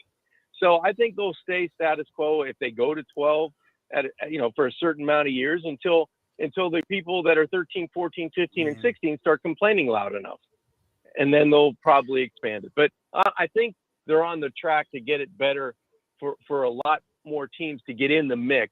And that's going to generate more interest in college football. And if it does that while making the money that they're projecting to make, I think it's good for everybody. The only way to get your morning started is with Defo, joined by Lubie, right here on The Defo Show. Welcome back to the show, the Defo Show here on Ion Channel. Jeff Deforrest, Mike Lubie, Lubitz. We're going Dateline Dolphins with John Kajemi. That means we're talking football. And after just an excellent, that was an invigorating discussion on the game of golf. Because I like that tournament players thing. Now, I know I've probably asked you this before. You've played TPC Sawgrass, I would imagine? I have. How many? How many went very in? difficult. Very difficult. I hit The green aqua on- hole, though? I mean, did you plant one on the green there? I did. I hit one on the green on 17, which was a miracle. Nice. It wasn't playing very difficult. I think it was only playing maybe 135 yards that My day we kind of hole, played. yes. So those guys are playing it from a little bit further back on certain days, probably 2 of the 4 days for sure. But yeah, it was a hard course, like we were talking about earlier, just demanding off the tee. Have to hit the fairways because in the conditions it's going to be in this week with the rough up and just hard to hold the greens if you hit it in there. It's a premium on hitting fairways, and that's going to be a carryover from Bay Hill.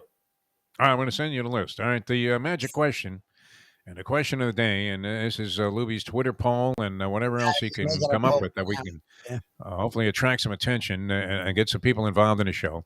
But it's become an interesting one because you would think if Aaron Rodgers was going to leave Green Bay, that he would be absolutely ideally suited to take over the San Francisco 49ers because they already know about Mike McDaniel's innovative running game. So I would imagine Kyle Shanahan, no slouch in that category himself, probably understands all of the components that went into whatever McDaniel was doing there. So that loss maybe doesn't hurt them in terms of their offensive schematics at all. And if you put Aaron Rodgers in there throwing a rock, it's a whole new ballgame. And maybe an easier situation for him to go out the door in than having to be relied upon almost entirely, to throw the ball, down the field on any given play. And what would he do with Deebo Samuel? It'd be interesting. Or John Kangemi, I don't know if you're hearing these rumors, if there's any merit to them whatsoever, but this was brought up to us by Brett Tester, the agent of the Stars, who's got a little inside knowledge of what's going on, that Tom Brady's coming out of retirement and his desire is to be the quarterback of the San Francisco 49ers. What's more likely to happen, if any of it happens? Let's go with 3 choices. Rodgers, Brady, none of the above. Yeah. I don't know. I think that it would go Rodgers, other Tom Brady, in my opinion, because I don't know if Tampa Bay is willing to do anything with Tom Brady.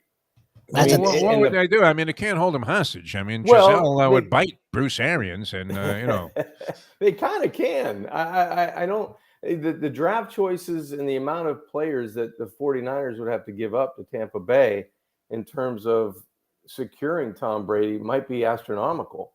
Aaron Rodgers, I could see kind of being the easier fit because he's been looking to get out of Green Bay.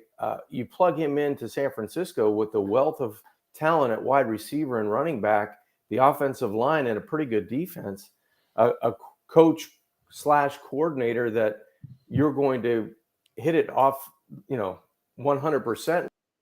It seems to me that would be the logical choice if you're the 49ers, if you can pull it off.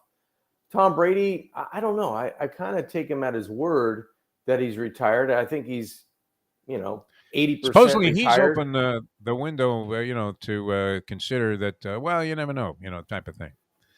One of those Money Mayweather retirements, or Roberto Duran, who retired like 100 times. The Bucks, when they've actually asked, the first thing they've said is the door's open, so they want him back. Second, Ian said, of course we wouldn't just let him go. That'd be stupid business. Yeah. So that's a problem. I forgot about the Bucks aspect of they can sort of pull up Barry Sanders where you can want to do whatever you want, buddy. Yeah, with us. Yeah, not going to be able to do it unless we, meet you. Whatever team that is meets our terms and draft choices and dollars, wherever it comes in from. So I would rank it Rodgers, Trey Lance, and then Tom Brady. All right, that's fair. So you see Rodgers being a more likely possibility than none of the above. Yes, I Okay. do. I do. All right. And who knows where Jimmy Garoppolo is going to end up? I mean, Well, he's not going to end up there. We know that. Shoulder surgery, number one. Coming back from that. That's another thing. A lot of these quarterbacks, I don't know why they don't get surgery right after the season so they could have more time to prepare and get ready. Even if they're going to skip OTAs altogether anyway because they're having this surgery, at least for training camp, they're going to be ready. They don't have to work themselves into 2 or 3 weeks into training camp and now all of a sudden they're deemed healthy. I just never got that with the timing of the medical staff. I mean, maybe they're they're waiting because they're swelling and they have to let this, whatever knee, shoulder, hip, whatever you're having surgery, kind of, calm down a little bit. But I just never got that aspect of it. Seems weird. And then there's the occasional guy that gets surgery right before the season Yeah, right starts. at the end of the off And you're like, what? Yeah. Now you decided to do that? What are you kidding me? All right. I'm looking at, and Lubie says these times may be bogus. That all of a sudden, like Rich Eisen is running a 4.840 with his suit on and street shoes. Yeah. But guys get records like multiple. I don't know. I mean, is there an abundance of speed suddenly? I mean, obviously, there's always an evolution in terms of athletic accomplishment and what separates great ones from also rans. But you have 1, 2, 3, 4, 5, 6 defensive backs that ran a sub 4.40 at the combine. Are you buying these times as being for real, John Kajemi? I don't know. I think they're probably close to accurate, whether you're off a tenth of a second, whether you got to be within that realm, right? But gosh, those guys run really fast. How many patterns are those guys running, the defensive backs? I mean, how fast is he in a back pedal? How fast is he in a transition? Yeah. I mean, if you're getting beat all the time, that's really good to know that your guy can catch up and maybe they break came up and the made play, the tackle. right? Yeah. But I think the times are close, but those guys are trained. I mean, bigger, faster, stronger, right? From 10 years ago to now, from 10 years back to 20 years back, plus the training for every aspect of the combine, because these guys know half of the NFL is still going to, get the hair coming up on the back of their neck when somebody runs a 4.31. Oh, wow, we found a diamond in the rough. This is a guy we really got to dive into. And they kind of go overboard on the numbers comparatively to, oh, wow, how fast was he with pads when he was actually covering somebody? Why did that receiver from Ohio State have 11 catches for 272 yards against this guy when he runs a 4.31? I don't understand. So does the combine even come close to matching up from what you see on film? Or does your in-person interview, which is probably the most important thing from the combine and probably high on the list from Senior Bowl, because at least at the Senior Bowl, you're seeing guys practice for 3 days in pads doing football movements, do actual games type setting movements. So that's a little bit closer to what you want to see as a scout, as a position coach, as a head coach. So are those times close? Yes. Probably. Are they accurate? Some of them. But these guys are training at such a high level for the 40, for the long jump, for the high jump, for the 3-cone drill, all the things they need to do, that they've started doing that in their off seasons as a junior, preparing that they're going to be in this realm and in the mix as a graduate. Were you any good at the broad jump? I absolutely sucked at the broad jump. I can't. Standing probably broad jump. Not. Yeah, probably not. Yeah. And now it would be especially difficult to even, never mind the lack of leaping ability, period. But I don't know. These guys are going like 11 feet like they're Bob Beeman or something, man. It's amazing. My broad jump increases when I hear the tone of my wife's voice saying my first name. If it's very high pitched, I can go from the couch all the way to the front door in about 3 leaps. Yeah, I'm ready. I'm ready. I said I was ready. Let's go. You said you were ready. All right, and I'm watching some of all I saw really. I mean, I saw some clips here and there, that were featured on various, sports news broadcasts. But I watched a little of it last night, just a couple of seconds. They happen to have the quarterbacks throwing the ball, and this is supposed to be an especially weak quarterback contingent that's coming out of the college ranks. So with the number one guy possibly being your man, Kirby Pickett, from the University of Pittsburgh. But Pickett, yeah. You remember how offended and sensitive Donald Trump was when Stormy Daniels was implying that he has small hands and therefore other parts of his body and appendages may be rather tiny also. And he was like, oh, no, man, look at these hands, man. And he was like O.J. Simpson holding up the fact that the gloves didn't fit. This is the thing that came out of the combine was that your guy has like small hands. I mean, what do we make of that? And should the kid, should that go public? Shouldn't that be information that is kept only among the people, in the combine, so that people don't think this Pickett kid, is is walking around a little bit compromised compared He's to got other a men. problem. Yeah. I don't know. I mean, everything's kind of analyzed and overanalyzed. I just know that if his hand size didn't measure up to the equivalent of whatever the average is, 9 inches from your tip of your thumb all the way to your pinky finger, however they do that. Yeah. Right. So he wears gloves, and that helps him throw the football. And maybe he wears gloves because it's a better grip for him. Maybe he feels more comfortable doing it because he's done it in domes. He's done it when it's 90 degrees out. He's done it when it's 10 Isn't the degrees weather out. crazy in Pittsburgh? It's not like it's beautiful. Well, I mean, you're It's a going to little get rough, some yeah. really nasty raw days in the fall, They seem to and excel. especially in October, November.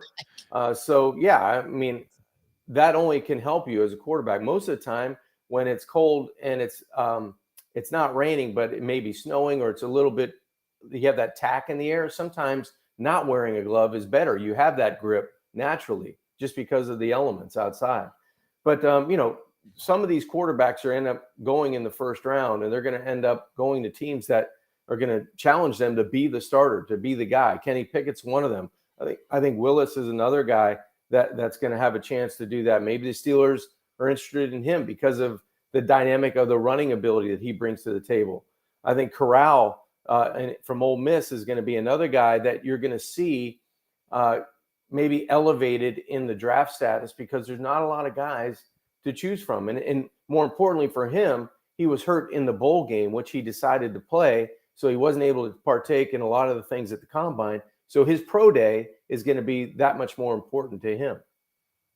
Well, there's a couple things I want to say, but yeah, supposedly they're worried about the hand size with Pickett because of fumbles. But again, that's why I bring it. He played in Pittsburgh, and I don't think it's a dome, Heinz Field. So he's playing in elements, and he was never known to be a fumbler. So I feel like they're just trying to make something scientific that's not.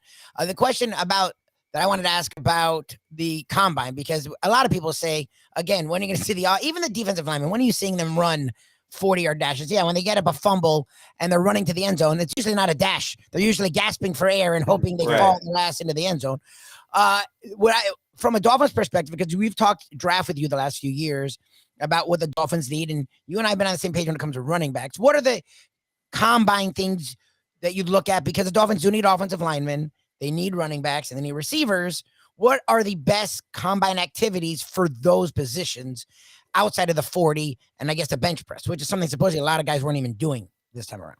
Yeah, and a lot of guys will end up not doing it at the combine and do it at the pro day for whatever reason, because there's more time for them if they had an injury, training, they're trying to buy some time for something else. And then some guys want to do both. Some guys want to showcase their talents. I could do it, in February, March, and I can do it again in beginning of April, just to prove that I'm not a flash in the pan.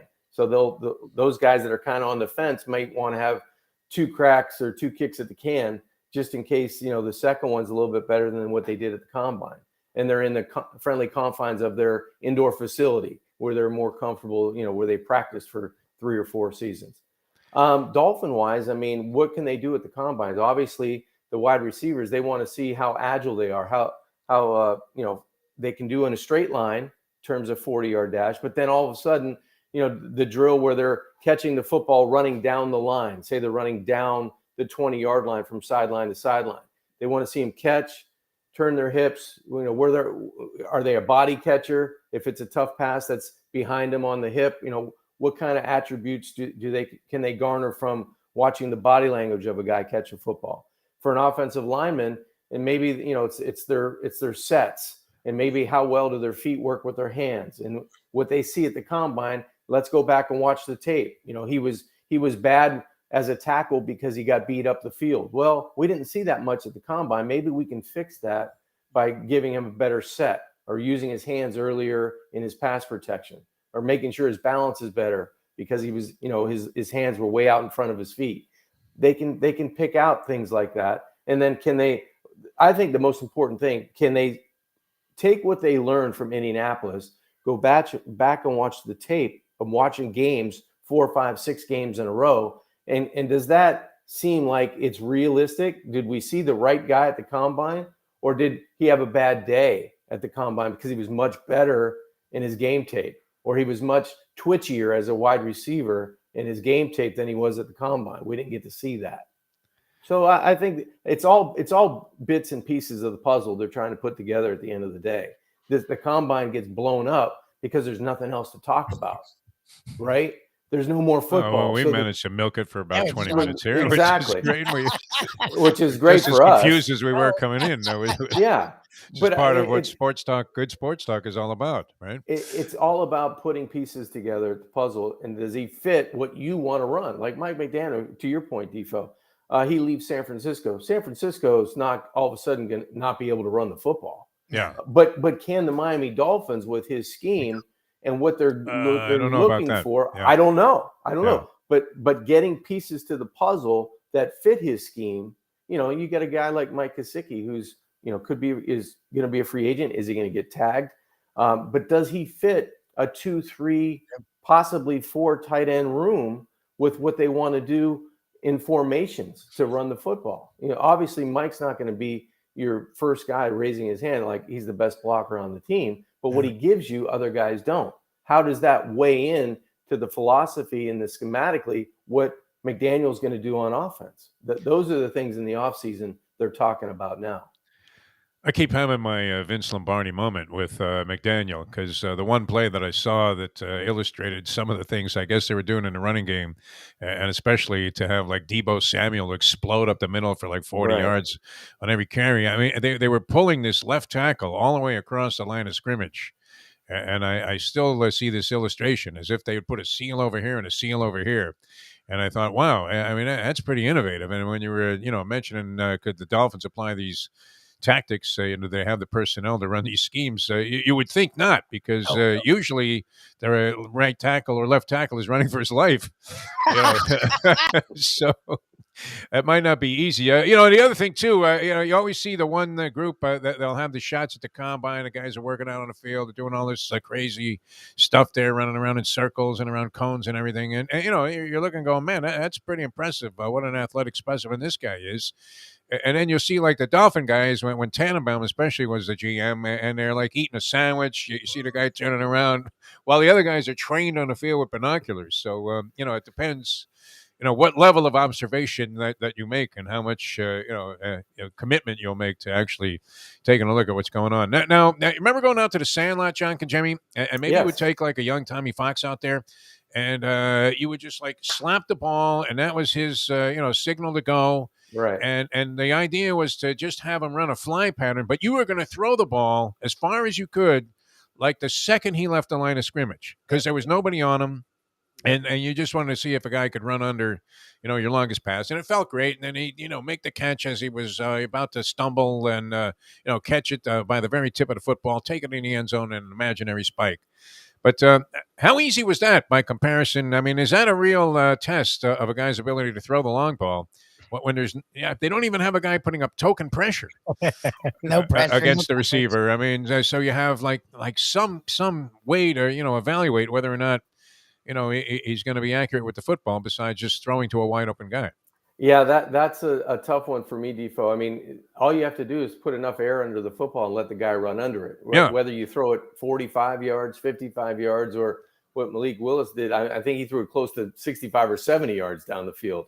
That's a little bit tougher, but you're just trying to throw catchable passes. And that's very easy, I would think, for all of those quarterbacks to do. And we saw a lot of those guys just connect, hitting wide receivers in stride. So to your point, it's not the toughest drill in the world to do. They don't put these guys in situations. They just want to see maybe, the arc of the football, the velocity of the football, how it comes out. Or is it a guy that, we had a little doubt on his arm strength. He threw that ball 62 yards. So, maybe under duress, he's okay when he's pumped up, but just on air, those footballs should never really hit the ground. How high did you have to throw it for Fox to get underneath it on your longest passes? Well, if that was a scenario, putting Tom outside and just letting him run, Yeah. it would have been fairly easy. He was more of a guy that was bumping into people Yes. and getting open. So and that would be a dangerous thing to Yes. consider, having Tommy Fox mow you down there that's right. in some blocking scheme. That's for sure. And I'm sure he had his share of catches He did. as He a did. tight end. All right. So, I mean, the quarterbacks don't overwhelm you. I watched a little De'Aaron King, and we were talking about this earlier before you came on, John. De'Aaron King out of the University of Miami may be a little bit of a forgotten commodity because not only did he miss the last 9 games of the season with an injury, but also the kid that came in to replace him, like this freshman, looked like he was absolutely fantastic. So not much mention of De'Aaron King. Where does he fit in as a potential draftee, in your opinion? I mean, automatically with a guy like that, you start thinking, yeah, 5th round. I mean, is that like an accurate assessment? Because he threw a couple of nice balls when he had the chance, the limited opportunity that he had to demonstrate his passing skills. Yeah, I don't know if De'Aaron King is going to get an opportunity to be drafted. I mean, he's a terrific athlete. Free agent, huh? Undrafted? Wow. Well, I don't know. It all depends on what team is looking for an undersized quarterback that is more known for his running ability than his passing ability. And that's not to say that there isn't a team out there for him, because he brings a lot to the table. But in an underwhelming class from top to bottom already, you've got a guy that you have question marks with injury, you've got question marks with his height, and you've got question marks with velocity of throwing the football. So I don't know if this is a guy that's going to get drafted like the kid from Navy did, where the Dolphins drafted Malcolm Perry a few years ago, and they used him as a slash type of guy, where he could be a quarterback, but they drafted him primarily to either see if he could fit at a running back or a slot receiver or maybe a returner. And De'Aaron King may get his shot at quarterback at the next level, but I don't see a team specifically drafting him to do that. They know he can, but what else can he bring to the table? So that's why I see him potentially missing the drafting and going somewhere as a free agent. Look, and as a guy that played quarterback, and you're undersized in by the definition of quarterbacks, like, I understand size doesn't matter, quote unquote, anymore to a certain extent, right? You see Baker Mayfield get drafted 1, Kyler Murray drafted 1, Russell Wilson and Drew Brees have Hall of Fame level success as under 6'2" guys, but they're around 6 feet. Like, no one's like, even Kyler is at least, and 2 are 5'10", 5'11". Like, right. They're not 5'8". Like, if you're telling me De'Aaron King's 5'8", I mean, at some point when linemen are 6'3" and 6'4" and 6'5", like, height does have to matter. I know we want to dream and be mythical and fairy tales, but I mean, 5'8", like, that's really hard, at least for me, who's, I guess, sort of old school, to get past. Like, as a guy who's been around the game, like, what can you do if a guy's 5'8" to really find a way to have him be successful, especially, like you said, with all the things he has already against him on top of that? Yeah, it's the percentages are very low that you're going to have continued success at that level. Just look, I mean, perfect example, Kyler Murray, because he kind of fits what De'Aaron King does as a quarterback. So what do they have to do? They have to go a lot of empty. They have to do a lot of RPO type of stuff. They have to create space and create lanes for him to throw the football. When does Kyler Murray get flustered? When does his percentage go down? It's when pressure is up the middle and he can't see anything. All he sees is jerseys. So he has to use his athletic ability to get out of the pocket, either make a play with his legs, make a play down the field throwing the football. And once you do that and you start getting to up tempo, now defenses back off, defensive lines get tired, you're in shotgun, you have more room, so now you have more space. The problem is when they're not successful on early downs, you get the pressure up front, and now frustration sets in because you can't see anything. And I'm sure Kyler Murray goes through stretches like that. We saw it in the playoffs in terms of, or late in the season, we saw that. And we saw that in the last game that they played. It was frustration at a highest level that he couldn't get anything going because there was nowhere to go with the football. So the only thing he left to do is use his athletic ability to get outside. And at some point, you find out that you can outrun him once or twice, but you can't do it all game. John Kajemi with us at State Line Dolphins here on Appeal Yourself Off the Mount Monday, the Defo Show on Ion Channel. Jeff Deforrest, Mike Lubitz. And again, we're very excited about the whole idea of getting down to Jimmy Johnson's Big Chill, Key Largo. We talked about some of the things that are great about it. And We can't really undersell how terrific the food is and the wide variety of things that your brother, Don Conchemi, not only conceives of, but comes up with and cooks himself on most occasions. Coming out of the kitchen there at Jimmy Johnson's Big Chill. It's a great place to eat. People are always asking, hey, where can I get a good meal in the Keys? Oh, it's great. Check out the Chill. I mean, Yeah. really, really top notch. It is spectacular. Like you said, Defo, the fish feels like you caught it, an hour ago. You could have it in a sandwich. You could have it in a fillet. I mean, it's everything under the sun with lobster and mahi and dolphin and fresh tuna. Anything that they catch that day, they're going to serve that night or that afternoon. And the pizzas are outstanding. That's the thing. The wide variety going from wings and nachos to fine dining to having a slice of pizza or enjoying a whole pie with your friends and family. So it's anything under the sun in terms of what you're going to get, and you don't have to worry about the quality because it's going to be top notch. This is a place that they treat you first class from the time you get on property to the time you leave. So outstanding food, outstanding scenery, and just the service is impeccable. I'm expecting when I open the door into the room, to have like, some cramped quarters that you usually get in the Keys there where your knees are hitting your chin as you're in the bathroom. And maybe they got a little hot plate with some sterno and that serves, as the definition of a kitchen. And I walk into this palatial, I mean, what would you call it? A condo, townhouse? I mean, it was just unbelievable. And, that's a great thing, especially if you're coming from out of town there and maybe you're traveling with another couple that you enjoy.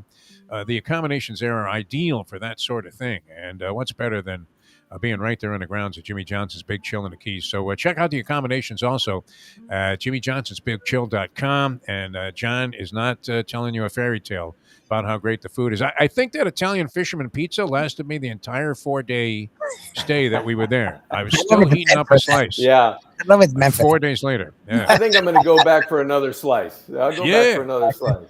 I kept sneaking bites out of the fridge. Like I'll have a half a piece, and then you're thinking, I may as well eat the rest of this while I'm at it. I'll go for the 4-mile walk, come back and eat some more, which, was really the MO while we were down there. It was absolutely fantastic. Great time. Jimmy Johnson's Big Chill, Key Largo. We'll come back. We'll wrap up this edition of Appeal Yourself Off the Mat Monday, Dateline Dolphins with John Conchemi in just a moment. He's Mike Lubitz. I'm Jeff Deforrest. Coming back in just a few seconds. Now that.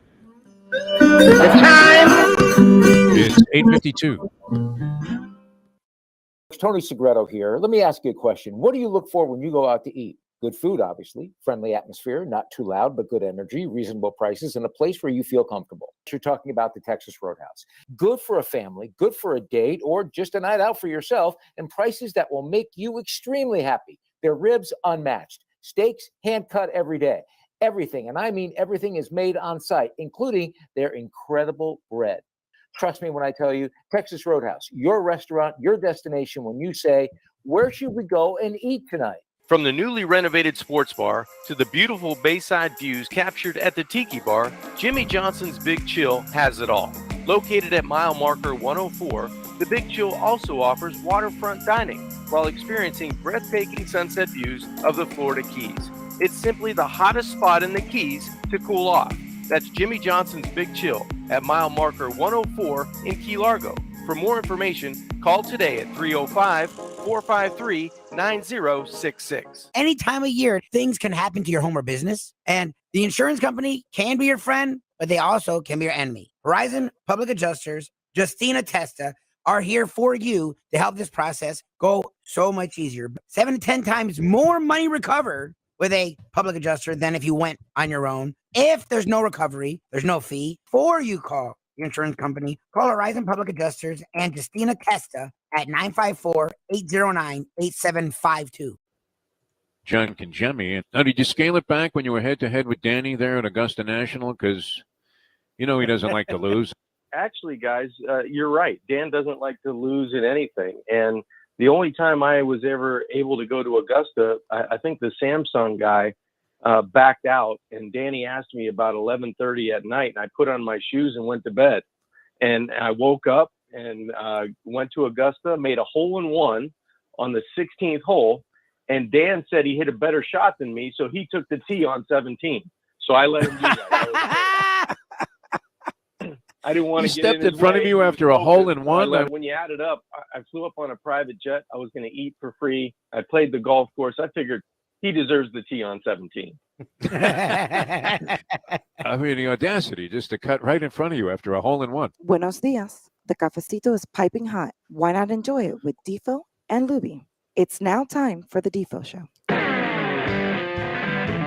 A lot of fun being with you guys all morning long. You can Google the Defo Show. A lot of interesting things now in the archives, including the last 4 weeks of the Professor's Big Board, which have been absolutely outstanding. And that's on our Degenerate Friday show, so you can catch those just by Googling the Defo Show. Of course, you catch John's appearances every Monday here on Dateline Dolphins, and always a pleasure. Also serving as our golf analyst at a very interesting time of the year in the golfing world. It's good to have you, and I'll get that entry to you. Yeah. And I think you'll have a lot of fun with this because some really tough decisions to be made on all of the lists. And then, as I said, if you're in this thing, it's fascinating right down to it can come down just like it does for the players to the final shot to decide whether or not you're either in the money or into a wealthy jackpot, or if you just torched $50, which you definitely get your money's worth of fun. All right, nobody loves off-season free agency talk more than Mike Lubitz. He loves this. NBA, he doesn't care so much about baseball anymore. He thinks Bryce Harper's an overpaid baby, even though he was the MVP last year. We kind of had to eat a little bit of Grey Poupon laced crow with all of the ripping that we had done on that. But I don't know if you had a chance to really survey this, but of the free agents that are out there, who seems to be the one that you think might create the most buzz? Or if you have an angle on what the Dolphins would like to do in free agency, or if there's a particular guy that some team should target, where do we stand with that? Or is it too soon to tell? I think it's not too soon to tell. Obviously, Godwin from Tampa Bay as a wide receiver is going to garner a lot of attention. Adams from Green Bay is going to garner a lot of attention. I'm looking at the wide receivers and probably the offensive linemen. It looks like Orlando Brown's going to get the tag in Kansas City. So that would be a guy that, the Dolphins might have had interest in. I think they're going to look for offensive linemen and a wide receiver in free agency. And if they don't get the wide receiver in free agency, they're going to have to double down in the draft because they need some talent to go around, a second-year pro and what Waddle was able to do, for this football team. And they have to make a decision with a lot of players that are currently on the roster. You have to make a decision on the outside with Parker and Williams, whether they're going to be around, obviously at tight end. So for me, the Dolphins' focus right now in free agency is offensive line and getting the right pieces to the puzzle and being able to maybe secure an outside wide receiver. Kind of a weird career for Devontae Parker, huh? I mean, he looked like at one time, early on, it looked like a complete bustology 101 pick. And then it looked like, wow, this guy really could be a standout. And of late, it's been come see, come si. You just don't know what you're going to get. You see the guy out on the field, and he does well, but he's not always out on the field. How would you label his career, Rick? Because, they came in with a lot of promise. He wasn't necessarily the best known, but everybody was like, oh, yeah, Devontae Parker, this guy's going to be good. And he looked like one of those guys that would be able to outsize a lot of defensive backs and, had enough speed and a good enough pair of hands to really be a factor, but just never really fulfilled that promise. So, you mentioned he's questionable to even come back to the team. So, it's been a tough go for him. Well, when Devontae's been good, he's been really good. And he has a tendency to kind of, when you see that, you go, wow, why aren't we using him more? But his availability has also been a problem too. Sometimes he can disappear because of an injury or just disappear because of the scheme or, the ball doesn't find him enough. And I think availability has to do with that. He's had some lingering issues with injury that have kept him off the field. And when you do that and you're not a guy that's doing it in back-to-back weeks, it's tough to rely on you. It's tough to build your offense around your passing game around a guy that's not available for 6 or 7 games out of the season. Or when he is, maybe he disappears for 2 or 3 of those. Now, whether that's quarterback, whether that's scheme, whether that's Devontae, it gets heaped on his lap regardless, because he set the bar so high when he has his really good games. So it's an issue, and it's been an issue for the Dolphins front office to tangle with over the last 3 or 4 seasons. And that's why, when he's good, you go, let's get him the football more, but he's just not available enough due to injury. Unfortunate, yeah. I mean, unfortunately, too. I mean, this thing is zipped by today. Peel yourself off to Matt Monday. I'm just wondering, I was laughing a little bit as you were talking about Parker, because I was picturing Mike McDaniel coming in, and, he does the press conference, and everything's great. We're going to win. And then he's shaking hands with Chris Greer and taking pictures with Stephen Ross. He's kissing the wife. The kid is all smiles. And do you think he then goes behind the curtain there, gets in the office, and looks at the roster and wants to wipe his ass with it? Says, my God, how are we going to win here? No, it doesn't seem like it's that bad. I mean, if this guy's as good as he's supposed to be, hopefully he can salvage something. But they definitely need to, get some serious improvement in a couple of key areas. Well, listen, I think he has a tough job. You win 9 games or 10 games and 9 games in the last 2 seasons and don't get in the playoffs. Yeah. The hardest thing to do is to go from that number to 11, 12, or 13. And that's where the Dolphins need to be. So I think that's the toughest job of all. Buffalo Bills, still looking very solid Super Bowl favorites in their division.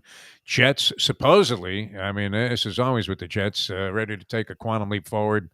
And the New England Patriots showed that, with Belichick around there, they're just not going to be a team that you can take out of consideration for anything. John, a pleasure. And we're looking forward to the Jimmy Johnson's thing. It's going to be great. The big chill. I need to get down to the Keys and chill out a little bit. Are you a college basketball guy at all? I would imagine you started St. Thomas in basketball as well, or no, are you too busy? No, wasn't a star at St. Thomas in basketball, but I will say I am a fan of the tournament, so I'll be watching it at that point.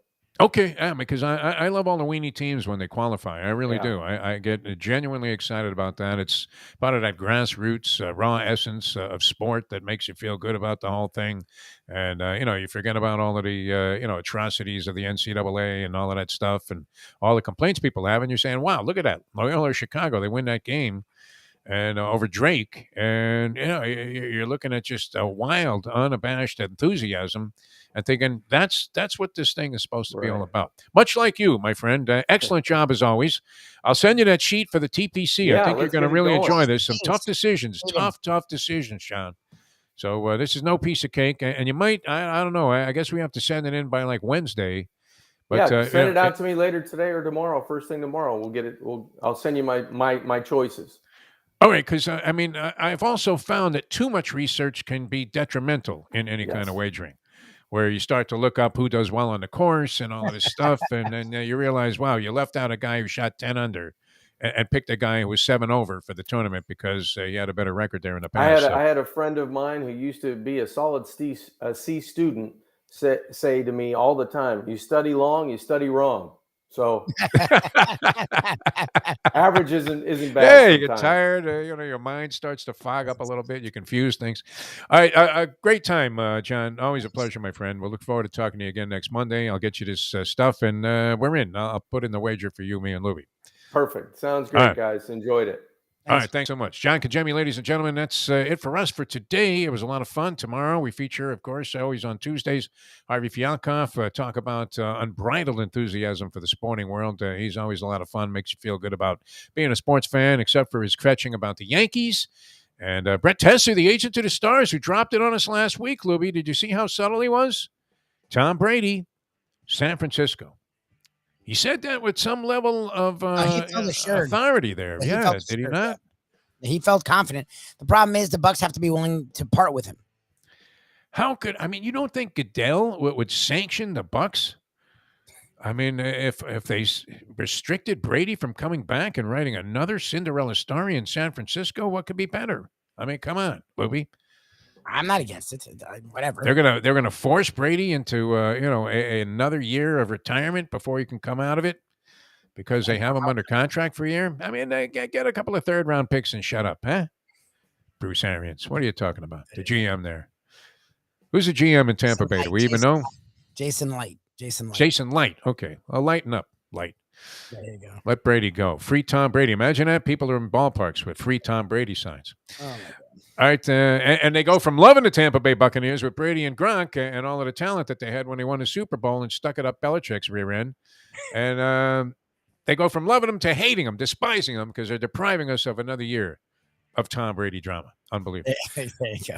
All right, no shortage of drama here. We have to leave. We're going to run. Ion Channel, thank you. All of the people there, Jack Namer, Amy, Brad Schiller, all the people behind the scenes that do a great job on the show. For Mike Lubitz, I'm Jeff DeForest. We'll see you tomorrow as we leave you on that. The time. It's 9:04.